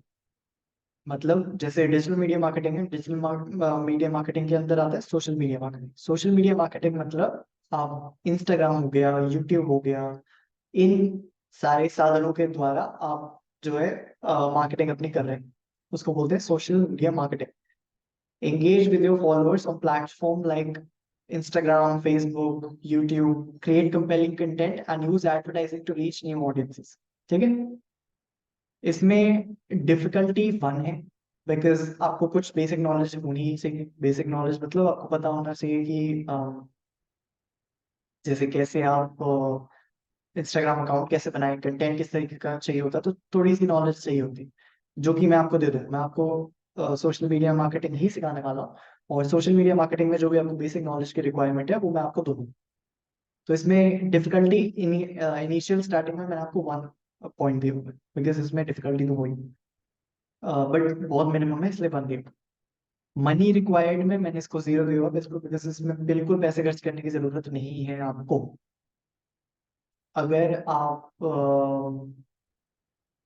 अगर आप पैसा खर्च नहीं करना चाहते इसमें, अगर आप एड चलाना चाहते तो वो अलग बात है, बट अगर आप एड्स नहीं चलाना चाहते, सिर्फ कंटेंट की मार्केटिंग करना चाहते हैं, तो आपको पैसे खर्च करने की जरूरत नहीं है। इसलिए मैंने इसमें एम में मनी रिक्वायर्ड में 0 डाला है, मतलब बिल्कुल भी पैसे खर्च करने की जरूरत नहीं है आपको। मैं तो कहूँगा नहीं करने चाहिए पैसे खर्च। एफर्ट में मैंने इसको 4 स्टार दिया हुआ, बिकॉज इसमें मेहनत है, बिकॉज इसमें लॉन्ग टर्म में आपको रिजल्ट्स मिलेंगे जल्दी से। जो फेम मिल जाता है ना, जल्दी से फॉलोअर्स मिल जाते हैं, जल्दी से बहुत सारे क्लाइंट्स मिल जाते हैं, वो लॉन्ग टर्म में टिकता नहीं है। वो छोटी सक्सेस होती है, छोटी सक्सेस होती है और फिर वो वापस नीचे जाता है, जो मैंने आपको बताया ना, कौन से ऊपर नीचे वाला कंसिस्टेंटली नहीं होता, वो ऐसे ऊपर जाता है और फिर ऐसे नहीं जाता। इसीलिए ये एफर्ट इसमें रिक्वायर्ड है, बिकॉज आपको कंसिस्टेंटली थोड़ा एफर्ट करना पड़ेगा, थोड़ा थोड़ा है बट कंसिस्टेंटली लॉन्ग टर्म में करना पड़ेगा, इसलिए मैंने इसमें एफर्ट रिक्वायर्ड में 4 डाला। नेक्स्ट है content marketing. Create and distribute valuable content to attract and engage target audience. This includes webinars, ebooks, blogs and और पोस्ट एंड एक्सेट्रा। ठीक है। बेसिकली कंटेंट मार्केटिंग मतलब आप अपना कंटेंट बहुत सारे साधनों के द्वारा लोगों तक पहुंचा रहे हैं। जैसे मैंने फॉर एग्जांपल ये वाला सेशन अपना रिकॉर्ड कर लिया, अब अगर मैं इसको यूट्यूब में एड्स के थ्रू चला दूँ, यूट्यूब में एड चला दूँ इस वीडियो के, और मैं इंस्टा ईमेल में लोगों को ये भेजने लग जाऊँ और बोलूँ कि ऐसी क्लासेस अगर अटेंड करनी है तो फिर मेरी वेबिनार्स अटेंड करूँ, और ऐसी चीजें अगर मैं बोलूँ तो वो कंटेंट मार्केटिंग होगा, बिकॉज मैं अपना कंटेंट जो है आगे पुश कर रहा हूँ लोगों को और उनको इंटर्न में ला रहा हूँ, बस वो हो गया कंटेंट मार्केटिंग। मतलब कंटेंट आगे लोगों को देके और बोल रहा हूँ कि और कंटेंट चाहिए तो मेरे पास। ठीक है, सोशल मीडिया मार्केटिंग से अलग है बिकॉज इसका साधन अलग है। साधन अलग है और इसका बेसिकली हम मार्केटिंग किस चीज की कर रहे हैं वो भी डिफरेंट है। उसमें कंटेंट मार्केटिंग प्लेटफॉर्म प्लेटफॉर्म पे बदलता रहता है। इसमें कंटेंट मार्केटिंग में कंटेंट एक ही है, जैसे वीडियो है हो गई या फिर फोटोज हो गई या पिक्चर्स हो गई, राइटअप हो गया, उसको आप आगे पुश करें अलग अलग साधनों के थ्रू। इसमें फर्स्ट हो गया हमारा डिफिकल्टी। डिफिकल्टी इसमें 4 है बिकॉज इसमें मुश्किल होती है स्टार्टिंग में, उसके बाद मोमेंटम सब बन जाता है, बट डिफिकल्टी होती है स्टार्टिंग में। जब आप ई बुक बना रहे हैं सोच सकते हैं आप, कोई अगर आपको बहुत ज्यादा नॉलेज है किसी चीज के बारे में और आप बुक लिखना चाहते हैं तो आप एक छोटी सी ई बुक लिखते हैं, तो उसमें भी मेहनत तो है ना। डेफिनेटली एक इनिशियल डिफिकल्टी आएगी इसमें। ठीक है, नेक्स्ट होगा मनी रिक्वायर्ड। जब आप कोई ब्लॉग पोस्ट बनाते हैं या एक वेबिनार करने का सोचते हैं तो उसमें डेफिनेटली मनी रिक्वायर्ड होगा, इन्वेस्टमेंट जरूरी है, कैपिटल रिक्वायर्ड है। इसीलिए इसमें मैंने एम में 5 दिया हुआ, बिकॉज पैसे की जरूरत है और पैसे भी काफी लगेंगे अगर आप कंटेंट मार्केटिंग करना चाहें तो। जैसे मैं जो वेबिनार करा रहा हूँ इसमें कंटेंट मार्केटिंग है, इसमें मैं जूम की सब्सक्रिप्शन है, लाइट्स लगाई हुई है, कैमरा एक महंगा सा रखा हुआ है, तो इनिशियली कुछ पैसे खर्च करने पड़ेंगे आपको, इसीलिए इसमें एम में मैंने 5 दिया हुआ। देन एफर्ट में भी इसमें 5 दिया हुआ बिकॉज एफर्ट में भी मेहनत है। अगर आपको बुक आगे आगे लोगों को ज्यादातर लोगों से खरीदवानी है या फिर आप चाहें कि बहुत ज्यादा लोग आपका वेबिनार अटेंड करें तो उसमें भी मेहनत है। जैसे आपको फनल्स वगैरह बनाना पड़ेगा, अपनी वेबसाइट बनानी पड़ेगी, यूट्यूब चैनल, व्हाट्सएप पे लोगों किससे बात करो, कई सारी चीजें होती हैं, इसलिए इसमें एफर्ट में भी 5। ठीक है, ईमेल मार्केटिंग। ईमेल मार्केटिंग मतलब आप ईमेल्स के द्वारा लोगों को अपने प्रोडक्ट के बारे में या अपनी सर्विस के बारे में अवेयरनेस दे। अब ईमेल मार्केटिंग मैं कहूँगा थोड़ा सा डेड हो गया है बिकॉज ईमेल मार्केटिंग ज्यादा लोग नहीं करते। मतलब आपने कब पिछली बार कब आप याद करके बोल सकते हैं ऑनेस्टली कि आपने ईमेल में कुछ देखा, चेक करा और फिर आपने जल्दी जल्दी से उसको खरीद लिया। जैसे आपको किसी प्रोडक्ट का ईमेल आया, प्रोडक्ट के बारे में कुछ ईमेल आया और आपने जल्दी से खरीद लिया, किसी सर्विस का ईमेल आया आपने जल्दी से खरीद लिया। तो इसलिए ईमेल मार्केटिंग थोड़ा सा डेड हो गया, लोग अभी भी करते हैं बिकॉज जो बहुत बड़ी बड़ी कंपनीज हैं जिनको बेसिक चीजें जिनकी जो ऑलरेडी कर रहे हैं, जिनका ऑलरेडी यूट्यूब पेज है, फेसबुक पेज है, जो ऑलरेडी बेसिक चीजें सारी कर रहे हैं 100%, उनको अब जरूरत है मतलब 1% इम्प्रूवमेंट की। अगर उनको 5-10 क्लाइंट भी एक्स्ट्रा मिल गए तो वो भी कोई बात नहीं। तो इसीलिए वो ईमेल मार्केटिंग अभी भी करते हैं, आप लोगों को करने की जरूरत नहीं है ईमेल मार्केटिंग, मुझे तो नहीं पसंद। अब अब इसमें एक मजेदार बात है कि इसमें मैंने डी में ओ डाला हुआ है, एम में बी 0 डाला हुआ है, ई में इसमें मैंने 1 डाला है।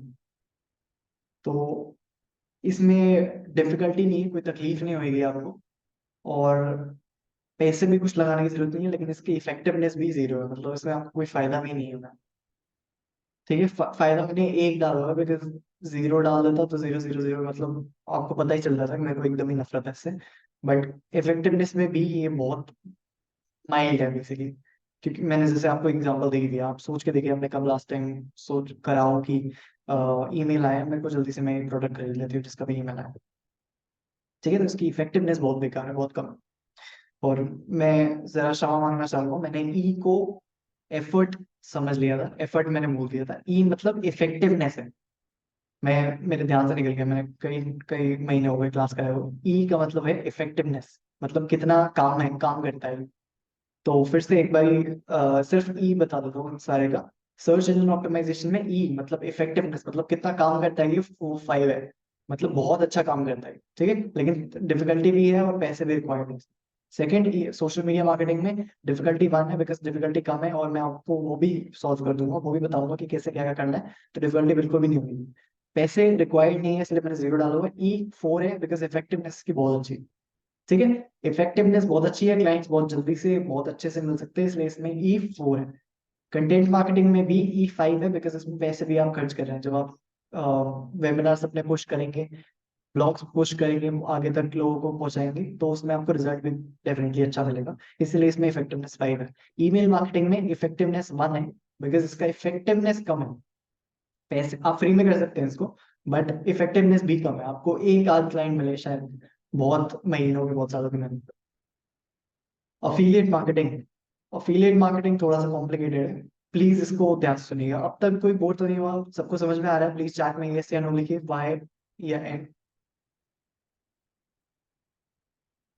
योग्यता जी पूछ रही है when will you start teaching about editing. जब हम यूट्यूब के सेक्शन में आएंगे योग्यता जी, तब एडिटिंग के बारे में बात करेंगे।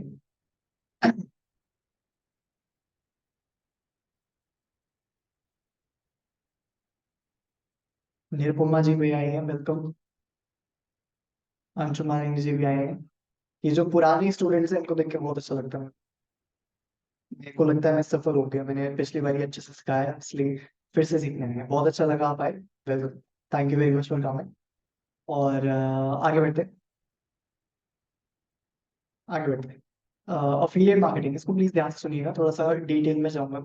इसको ध्यान से सुनिएगा, मैं थोड़ा जल्दी जल्दी इसलिए बोलता हूँ बिकॉज बहुत सारा कंटेंट है, और मैं चाहता हूँ कि आपका ध्यान भी ना भटके। अगर धीरे धीरे मैं बोलूंगा तो हो सकता है आपका ध्यान भटक जाए, हो सकता है आप थोड़ा सा आलस भी आने लगे। अगर जल्दी जल्दी मैं बोलता हूँ तो आपका ध्यान कंटिन्यूअसली एक ही अटेंशन जो है आपका सिर्फ मेरे पे ही रहेगा, इसलिए मैं थोड़ा जल्दी जल्दी बोलता हूँ, ठीक है।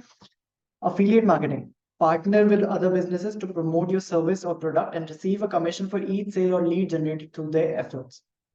इसका मतलब क्या है? फॉर एग्जाम्पल, अगर मैं अपना अफिलिएट प्रोग्राम स्टार्ट करता हूँ, तो मैं आपको बोलूंगा कि मेरा जो वेब, फॉर एग्जाम्पल अगर मेरा वेबिनार पेड होता, तो मैं आपको बोलता कि मेरा जो वेबिनार है, इसमें आपको लोग लाने हैं।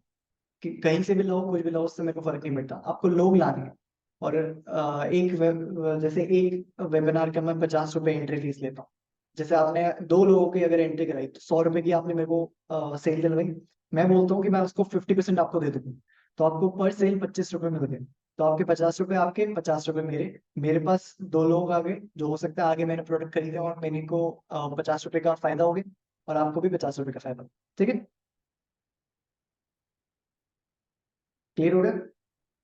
ये होती है अफिलिएट मार्केटिंग। इतना बड़ा कट नहीं, मतलब कोई भी 50% नहीं दे देता, बट ये है बेसिक कॉन्सेप्ट कि मैंने आपको बोला अपने फायदे के लिए, अपने वेबिनार में लाने के लिए, आपको मैंने बोला कि कहीं से लोग लाओ, उनसे मेरा वेबिनार ज्वाइन करवाओ, और मैं उसमें से आधा आपको दे दूँ। तो अगर जैसे 100 रुपए की एंट्री फीस है, तो 200 रुपए आ गए, उसमें से मैं बोलता हूँ कि 50 रुपए आपको दे दूँ, 50 50 आपको आ गए, 100 रुपए आपके पास, 100 रुपए मेरे पास। ठीक है, ये बेसिक कॉन्सेप्ट है इसका। अफिलिएट मार्केटिंग, Amazon में बहुत बढ़िया अफिलिएट प्रोग्राम। आप देखते होंगे कि यूट्यूब पे बहुत ज्यादा लोग अफिलिएट मार्केटिंग करते हैं। आप कोई प्रोडक्ट रिव्यू देखेंगे, जैसे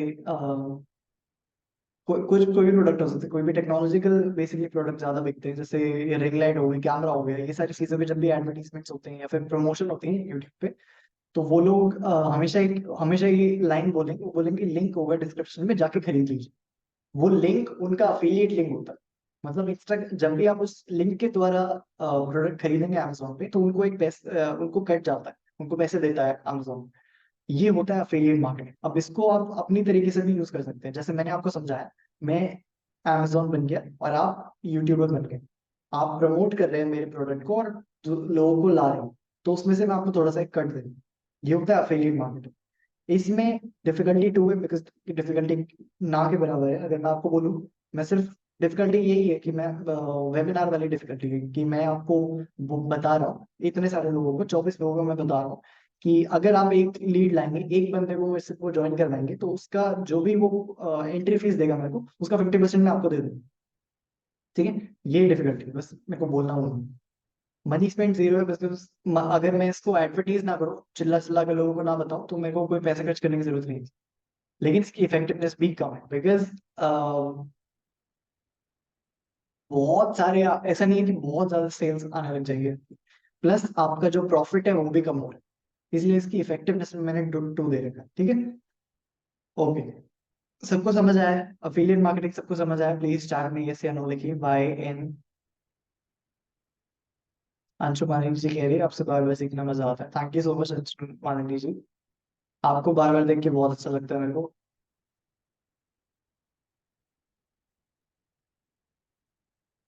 ओके, सब बाय लिख रहे हैं, इस लिख रहे हैं, सबको समझ आ गया मेरे ख्याल से एफिलिएट मार्केटिंग। वीडियो मार्केटिंग के बारे में बात करते हैं। वीडियो मार्केटिंग मतलब क्या होता है? Create and distribute video content to engage and inform your audience. This encompasses social media, YouTube and other platforms. Sorry, गला सुन रहा है, इसमें थोड़ा सा फंबल कर लो। Create and distribute video content to engage and inform your audience. This encompasses social media, YouTube and other platforms. मतलब आप अपनी वीडियोस को पुश कर रहे हैं आगे। जैसे मैंने कंटेंट मार्केटिंग में बताया था ना आपको, कि जैसे मैंने ये वीडियो बना ली और मैंने कहा था कि किसी भी तरीके का कंटेंट हो सकता है जो कि आप आगे पुश करें। इसमें आप सिर्फ वीडियो फॉर्म के कंटेंट को आगे पुश कर रहे हैं। जैसे मैंने एक वीडियो बनाई और इसको मैं यूट्यूब पे लगा दिया, या फिर यूट्यूब पे ऐड चला दिए, मैंने गूगल पे उसके ऐड चला दिए, मैंने ईमेल में लोगों को ये वीडियोस भेज दी, वो होगा वीडियो मार्केटिंग। ठीक है। इसमें डिफिकल्टी थ्री है, बिकॉज आपको शूटिंग सेंस होनी चाहिए, आपको कैमरा में बोलने का कॉन्फिडेंस होना चाहिए, कैमरा में बोलने की अकल होनी चाहिए, और आपको अपने वर्ड्स का भी फॉर्म करना है एग्जैक्टली पता होना चाहिए। तो इसमें डिफिकल्टी मैंने थ्री डाला, बिकॉज कुछ नॉलेज है होनी चाहिए आपको, कुछ प्रैक्टिस होनी चाहिए, कुछ स्किल्स होनी चाहिए जो आपके ऑलरेडी होनी चाहिए आपके अंदर। ठीक है। एम में मैंने फाइव डाला बिकॉज ये कुछ मार्केटिंग फॉर्म्स के कॉम्बिनेशन है। इसमें आपको ईमेल मार्केटिंग भी आप यूज कर सकते हैं, चाहे तो हो सकता है तो आपके लिए फ्री भी हो सकता है। अगर आप चाहें तो यूट्यूब एड्स भी चला सकते हैं, जिसके मतलब ये सोशल मीडिया मार्केटिंग है। आप इसको गूगल एड्स पे भी चला सकते हैं, मतलब ये सर्च इंजन ऑप्टिमाइजेशन भी हो सकता है। तो आप इसमें डिसाइड कर सकते हैं कि पैसे आपको खर्च करने के लिए करने हैं। ठीक है। लेकिन आइडियली लोग ज्यादातर यूट्यूब पे एड्स ही चलाते हैं, या तो यूट्यूब पे वीडियोस ही डालते हैं। तो उसमें पैसे खर्च करना का क्वेश्चन है, इन्वेस्टमेंट है, कैपिटल का कॉन्सेप्ट है इसका। ठीक है। तो इन्वेस्टमेंट इसमें दो तरीके की हो सकती है। एक तो जो आप एड चला रहे हैं, जो कैंपेन है आपकी, उसी में हो सकती है। दूसरा, आप जो इक्विपमेंट यूज कर रहे हैं या फिर अपनी स्किल्स ओन कर रहे हैं, उसमें डल सकता है। जैसे आप कहीं स्पीच के स्पीच कोच के पास चले गए, स्टोरी टेलिंग कोच के पास चले गए, कोई कोच आपने हायर कर लिया, तो उसमें आपने अपने ऊपर इन्वेस्टमेंट करी, और इंटर्न आपने वीडियो एडिटिंग, वीडियो मार्केटिंग का जो आपका साधन है, उसमें भी आपने इन्वेस्टमेंट करा, तो पैसे खर्च कर सकते हैं इसमें आप। और मेरे ख्याल से अगर आप वीडियो मार्केटिंग कर रहे हैं तो उसमें पैसे खर्च होते हैं, अनलेस आप यूट्यूब कर रहे हैं, जो कि सोशल मीडिया मार्केटिंग में आ सकता है। ठीक है। Last, search engine marketing. Search engine optimisation और सर्च इंजन मार्केटिंग में फर्क है, इसको प्लीज समझिएगा ध्यान से। अगर ना समझ आए तो मैं बार बार समझाऊंगा, बट एक बार में समझ लीजिए। मतलब कोशिश कीजिएगा समझने की। Create ad campaign on Google to appear at the top of result, search result, use relevant keywords and copy approach to potential customers. Search engine optimisation free है, सर्च इंजन मार्केटिंग में आपको पैसे खर्च करने पड़ते हैं। फॉर एग्जाम्पल, जो बड़े बड़े रेस्टोरेंट्स होते हैं, जो बड़ी बड़ी कंपनीज होती हैं, जैसे H&M है, जो मॉल्स हैं, H&M है, ज़ारा है, क्लोथिंग कंपनीज हैं, डियोर हो गया, परफ्यूम्स ब्रांड है, ये सारी जो बड़े बड़े ब्रांड्स होते हैं, ये गूगल को पैसे देते हैं ताकि जब कोई परफ्यूम सर्च करे तो इनका नाम टॉप पे आए। परफ्यूम की जो जैसे डियोर हो गया और अरमाम हो गया, ये सारे जो परफ्यूम वाली कंपनीज हैं, इनके नाम टॉप पे है, परफ्यूम लिखते हैं, इसके वो गूगल को पैसे देते हैं। ये होती है सर्च इंजन मार्केटिंग, कि मैं तुम्हें पैसे दूंगा तो मेरे को मेरा नाम ऊपर ऊपर ऊपर देखो। इसमें दोनों चीजें इंक्लूडेड होती हैं। वो एक तो पैसे देते हैं गूगल को, क्योंकि गूगल एक प्लेटफॉर्म है, गूगल के पास एक अथॉरिटी है, तो गूगल वो पैसे देते हैं कि मेरा नाम ऊपर ऊपर लाओ। दूसरा, वो सर्च इंजन ऑप्टिमाइजेशन भी करते हैं, वो अपने वेबसाइट को इस तरह से तरीके से ऑप्टिमाइज कर लेते हैं कि उनका नाम अगर गूगल तीसरे नंबर पे रख रहा है तो सर्च इंजन ऑप्टिमाइज, मतलब अगर उन्होंने गूगल को पैसे दिए कि मेरा नाम तीसरे नंबर पर रखो, सर्च इंजन ऑप्टिमाइजेशन की वजह से उनका नाम फर्स्ट लेवल पे आ जाता है, और फिर फर्स्ट लेवल पे रहता है उनका लंबे टाइम। ये होता है सर्च इंजन मार्केटिंग। क्या सबको समझ आया सर्च इंजन मार्केटिंग? अगर सर्च इंजन मार्केटिंग समझ आया तो SEM लिखिए प्लीज। अगर सर्च इंजन मार्केटिंग सबको समझ आया तो SEM लिखिए प्लीज चार में। अगर नहीं आया तो नो लिख दीजिए, एक भी नो आया तो मैं फिर से समझा दूँ, कोई प्रॉब्लम नहीं। ओके, SEM अचानक से आया बहुत सारे, इसलिए मैंने नो लिखा था, बिकॉज काफी टाइम से आ नहीं रहा था, अचानक से बहुत सारे ऐसे हैं। Okay, very nice. Okay, very good. तो मेरे ख्याल से सब कुछ सबको समझ में आ गया होगा। क्या कोई ऐसा टॉपिक है जो आप चाहोगे मैं रिपीट करूं या अच्छे से समझाऊं या फिर वापस बोलूं? क्या ऐसा कुछ टॉपिक है?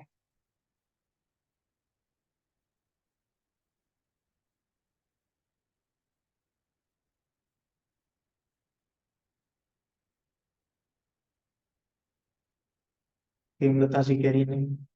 अगर कोई ऐसा टॉपिक है जो आप जिसके बारे में आप सुनना चाहते हैं, मैं चाहते हैं मैं अच्छे से समझाऊं, फिर से समझाऊं, या फिर कोई अलग टॉपिक है जो मैंने कवर नहीं करा जो आप चाहते हैं मैं बताऊं उसके बारे में, तो आप चाय में लिख के बता सकते हैं मेरे को। अगर नहीं चाहते तो वो लिख दीजिए।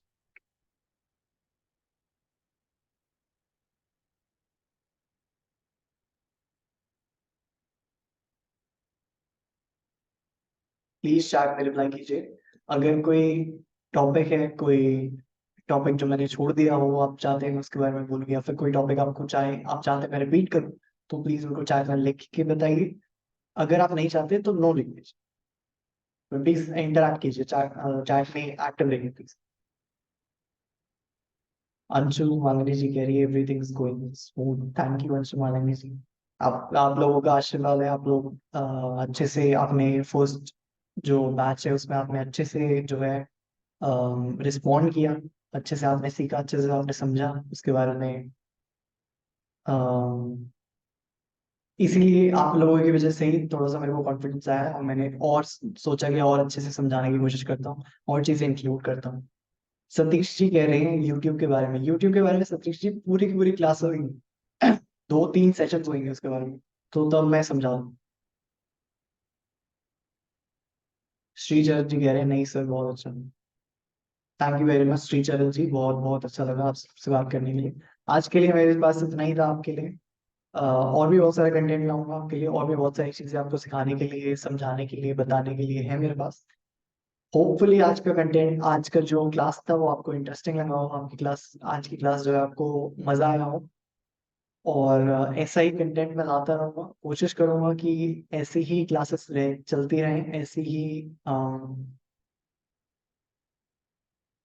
इतनी ही लोग आते रहें। होपफुली आप लोग अगली क्लास में भी आएंगे। मैं चाहता हूँ सभी लोगों को देखना अगली क्लास में भी। और मेरे को आज की क्लास में बहुत मजा आया, बिकॉज काफी सारी ऐसी चीजें थी जो मैंने सोचा नहीं था बोलूंगा, जो कि मैंने बोली। मैंने इसके बारे में कुछ कुछ बहुत ज्यादा प्रिपरेशन नहीं करी थी, फिर भी बहुत अच्छी गई class. Thank you very much, आपने ध्यान लगा के सुना, ध्यान लगा के सीखा, समझने की कोशिश करी। आज की क्लास के लिए इतना ही था मेरे पास। आज की क्लास एक इंट्रोडक्शन क्लास थी, फिर भी काफी ज्यादा बात हो गई। होपफुली आपको अच्छा लगा हो। अगर आपको अच्छा लगा, इंटरेस्टिंग लगा, लोग कह रहे thanks very wonderful session, today session हो, वेरी इंटरेस्टिंग क्लास, तो अगर आपके पास कोई भी अच्छा पॉजिटिव फीडबैक है देने को, बुरा मैं कहूँगा मत बोलिएगा, बुरा नहीं बोलना, अच्छा अच्छा कुछ बोलने के लिए है आपके पास, तो प्लीज व्हाट्सएप पे जाके बोलिए। और जो ताकि जो बाकी डिजिटल मार्केटिंग ग्रुप में है, जो बाकी लोग हैं जो बैठे हैं वो भी अगली क्लासेस ज्वाइन करें, वो भी समझें, क्योंकि मैं कुछ पैसे नहीं ले रहा हूँ आपसे। आप थर्ड लेवल के थे, इसीलिए आपसे आपको एक सीनियर मान के पापा ने डिसाइड किया कि आपको डिजिटल मार्केटिंग की भी एक सीख दें, समझ दें। और उसमें ही मैं जो भी आपको सिखा सकता हूँ, जो भी क्योंकि इसमें मेरा भी फायदा हो रहा है, मैं टीचिंग सीख रहा हूँ।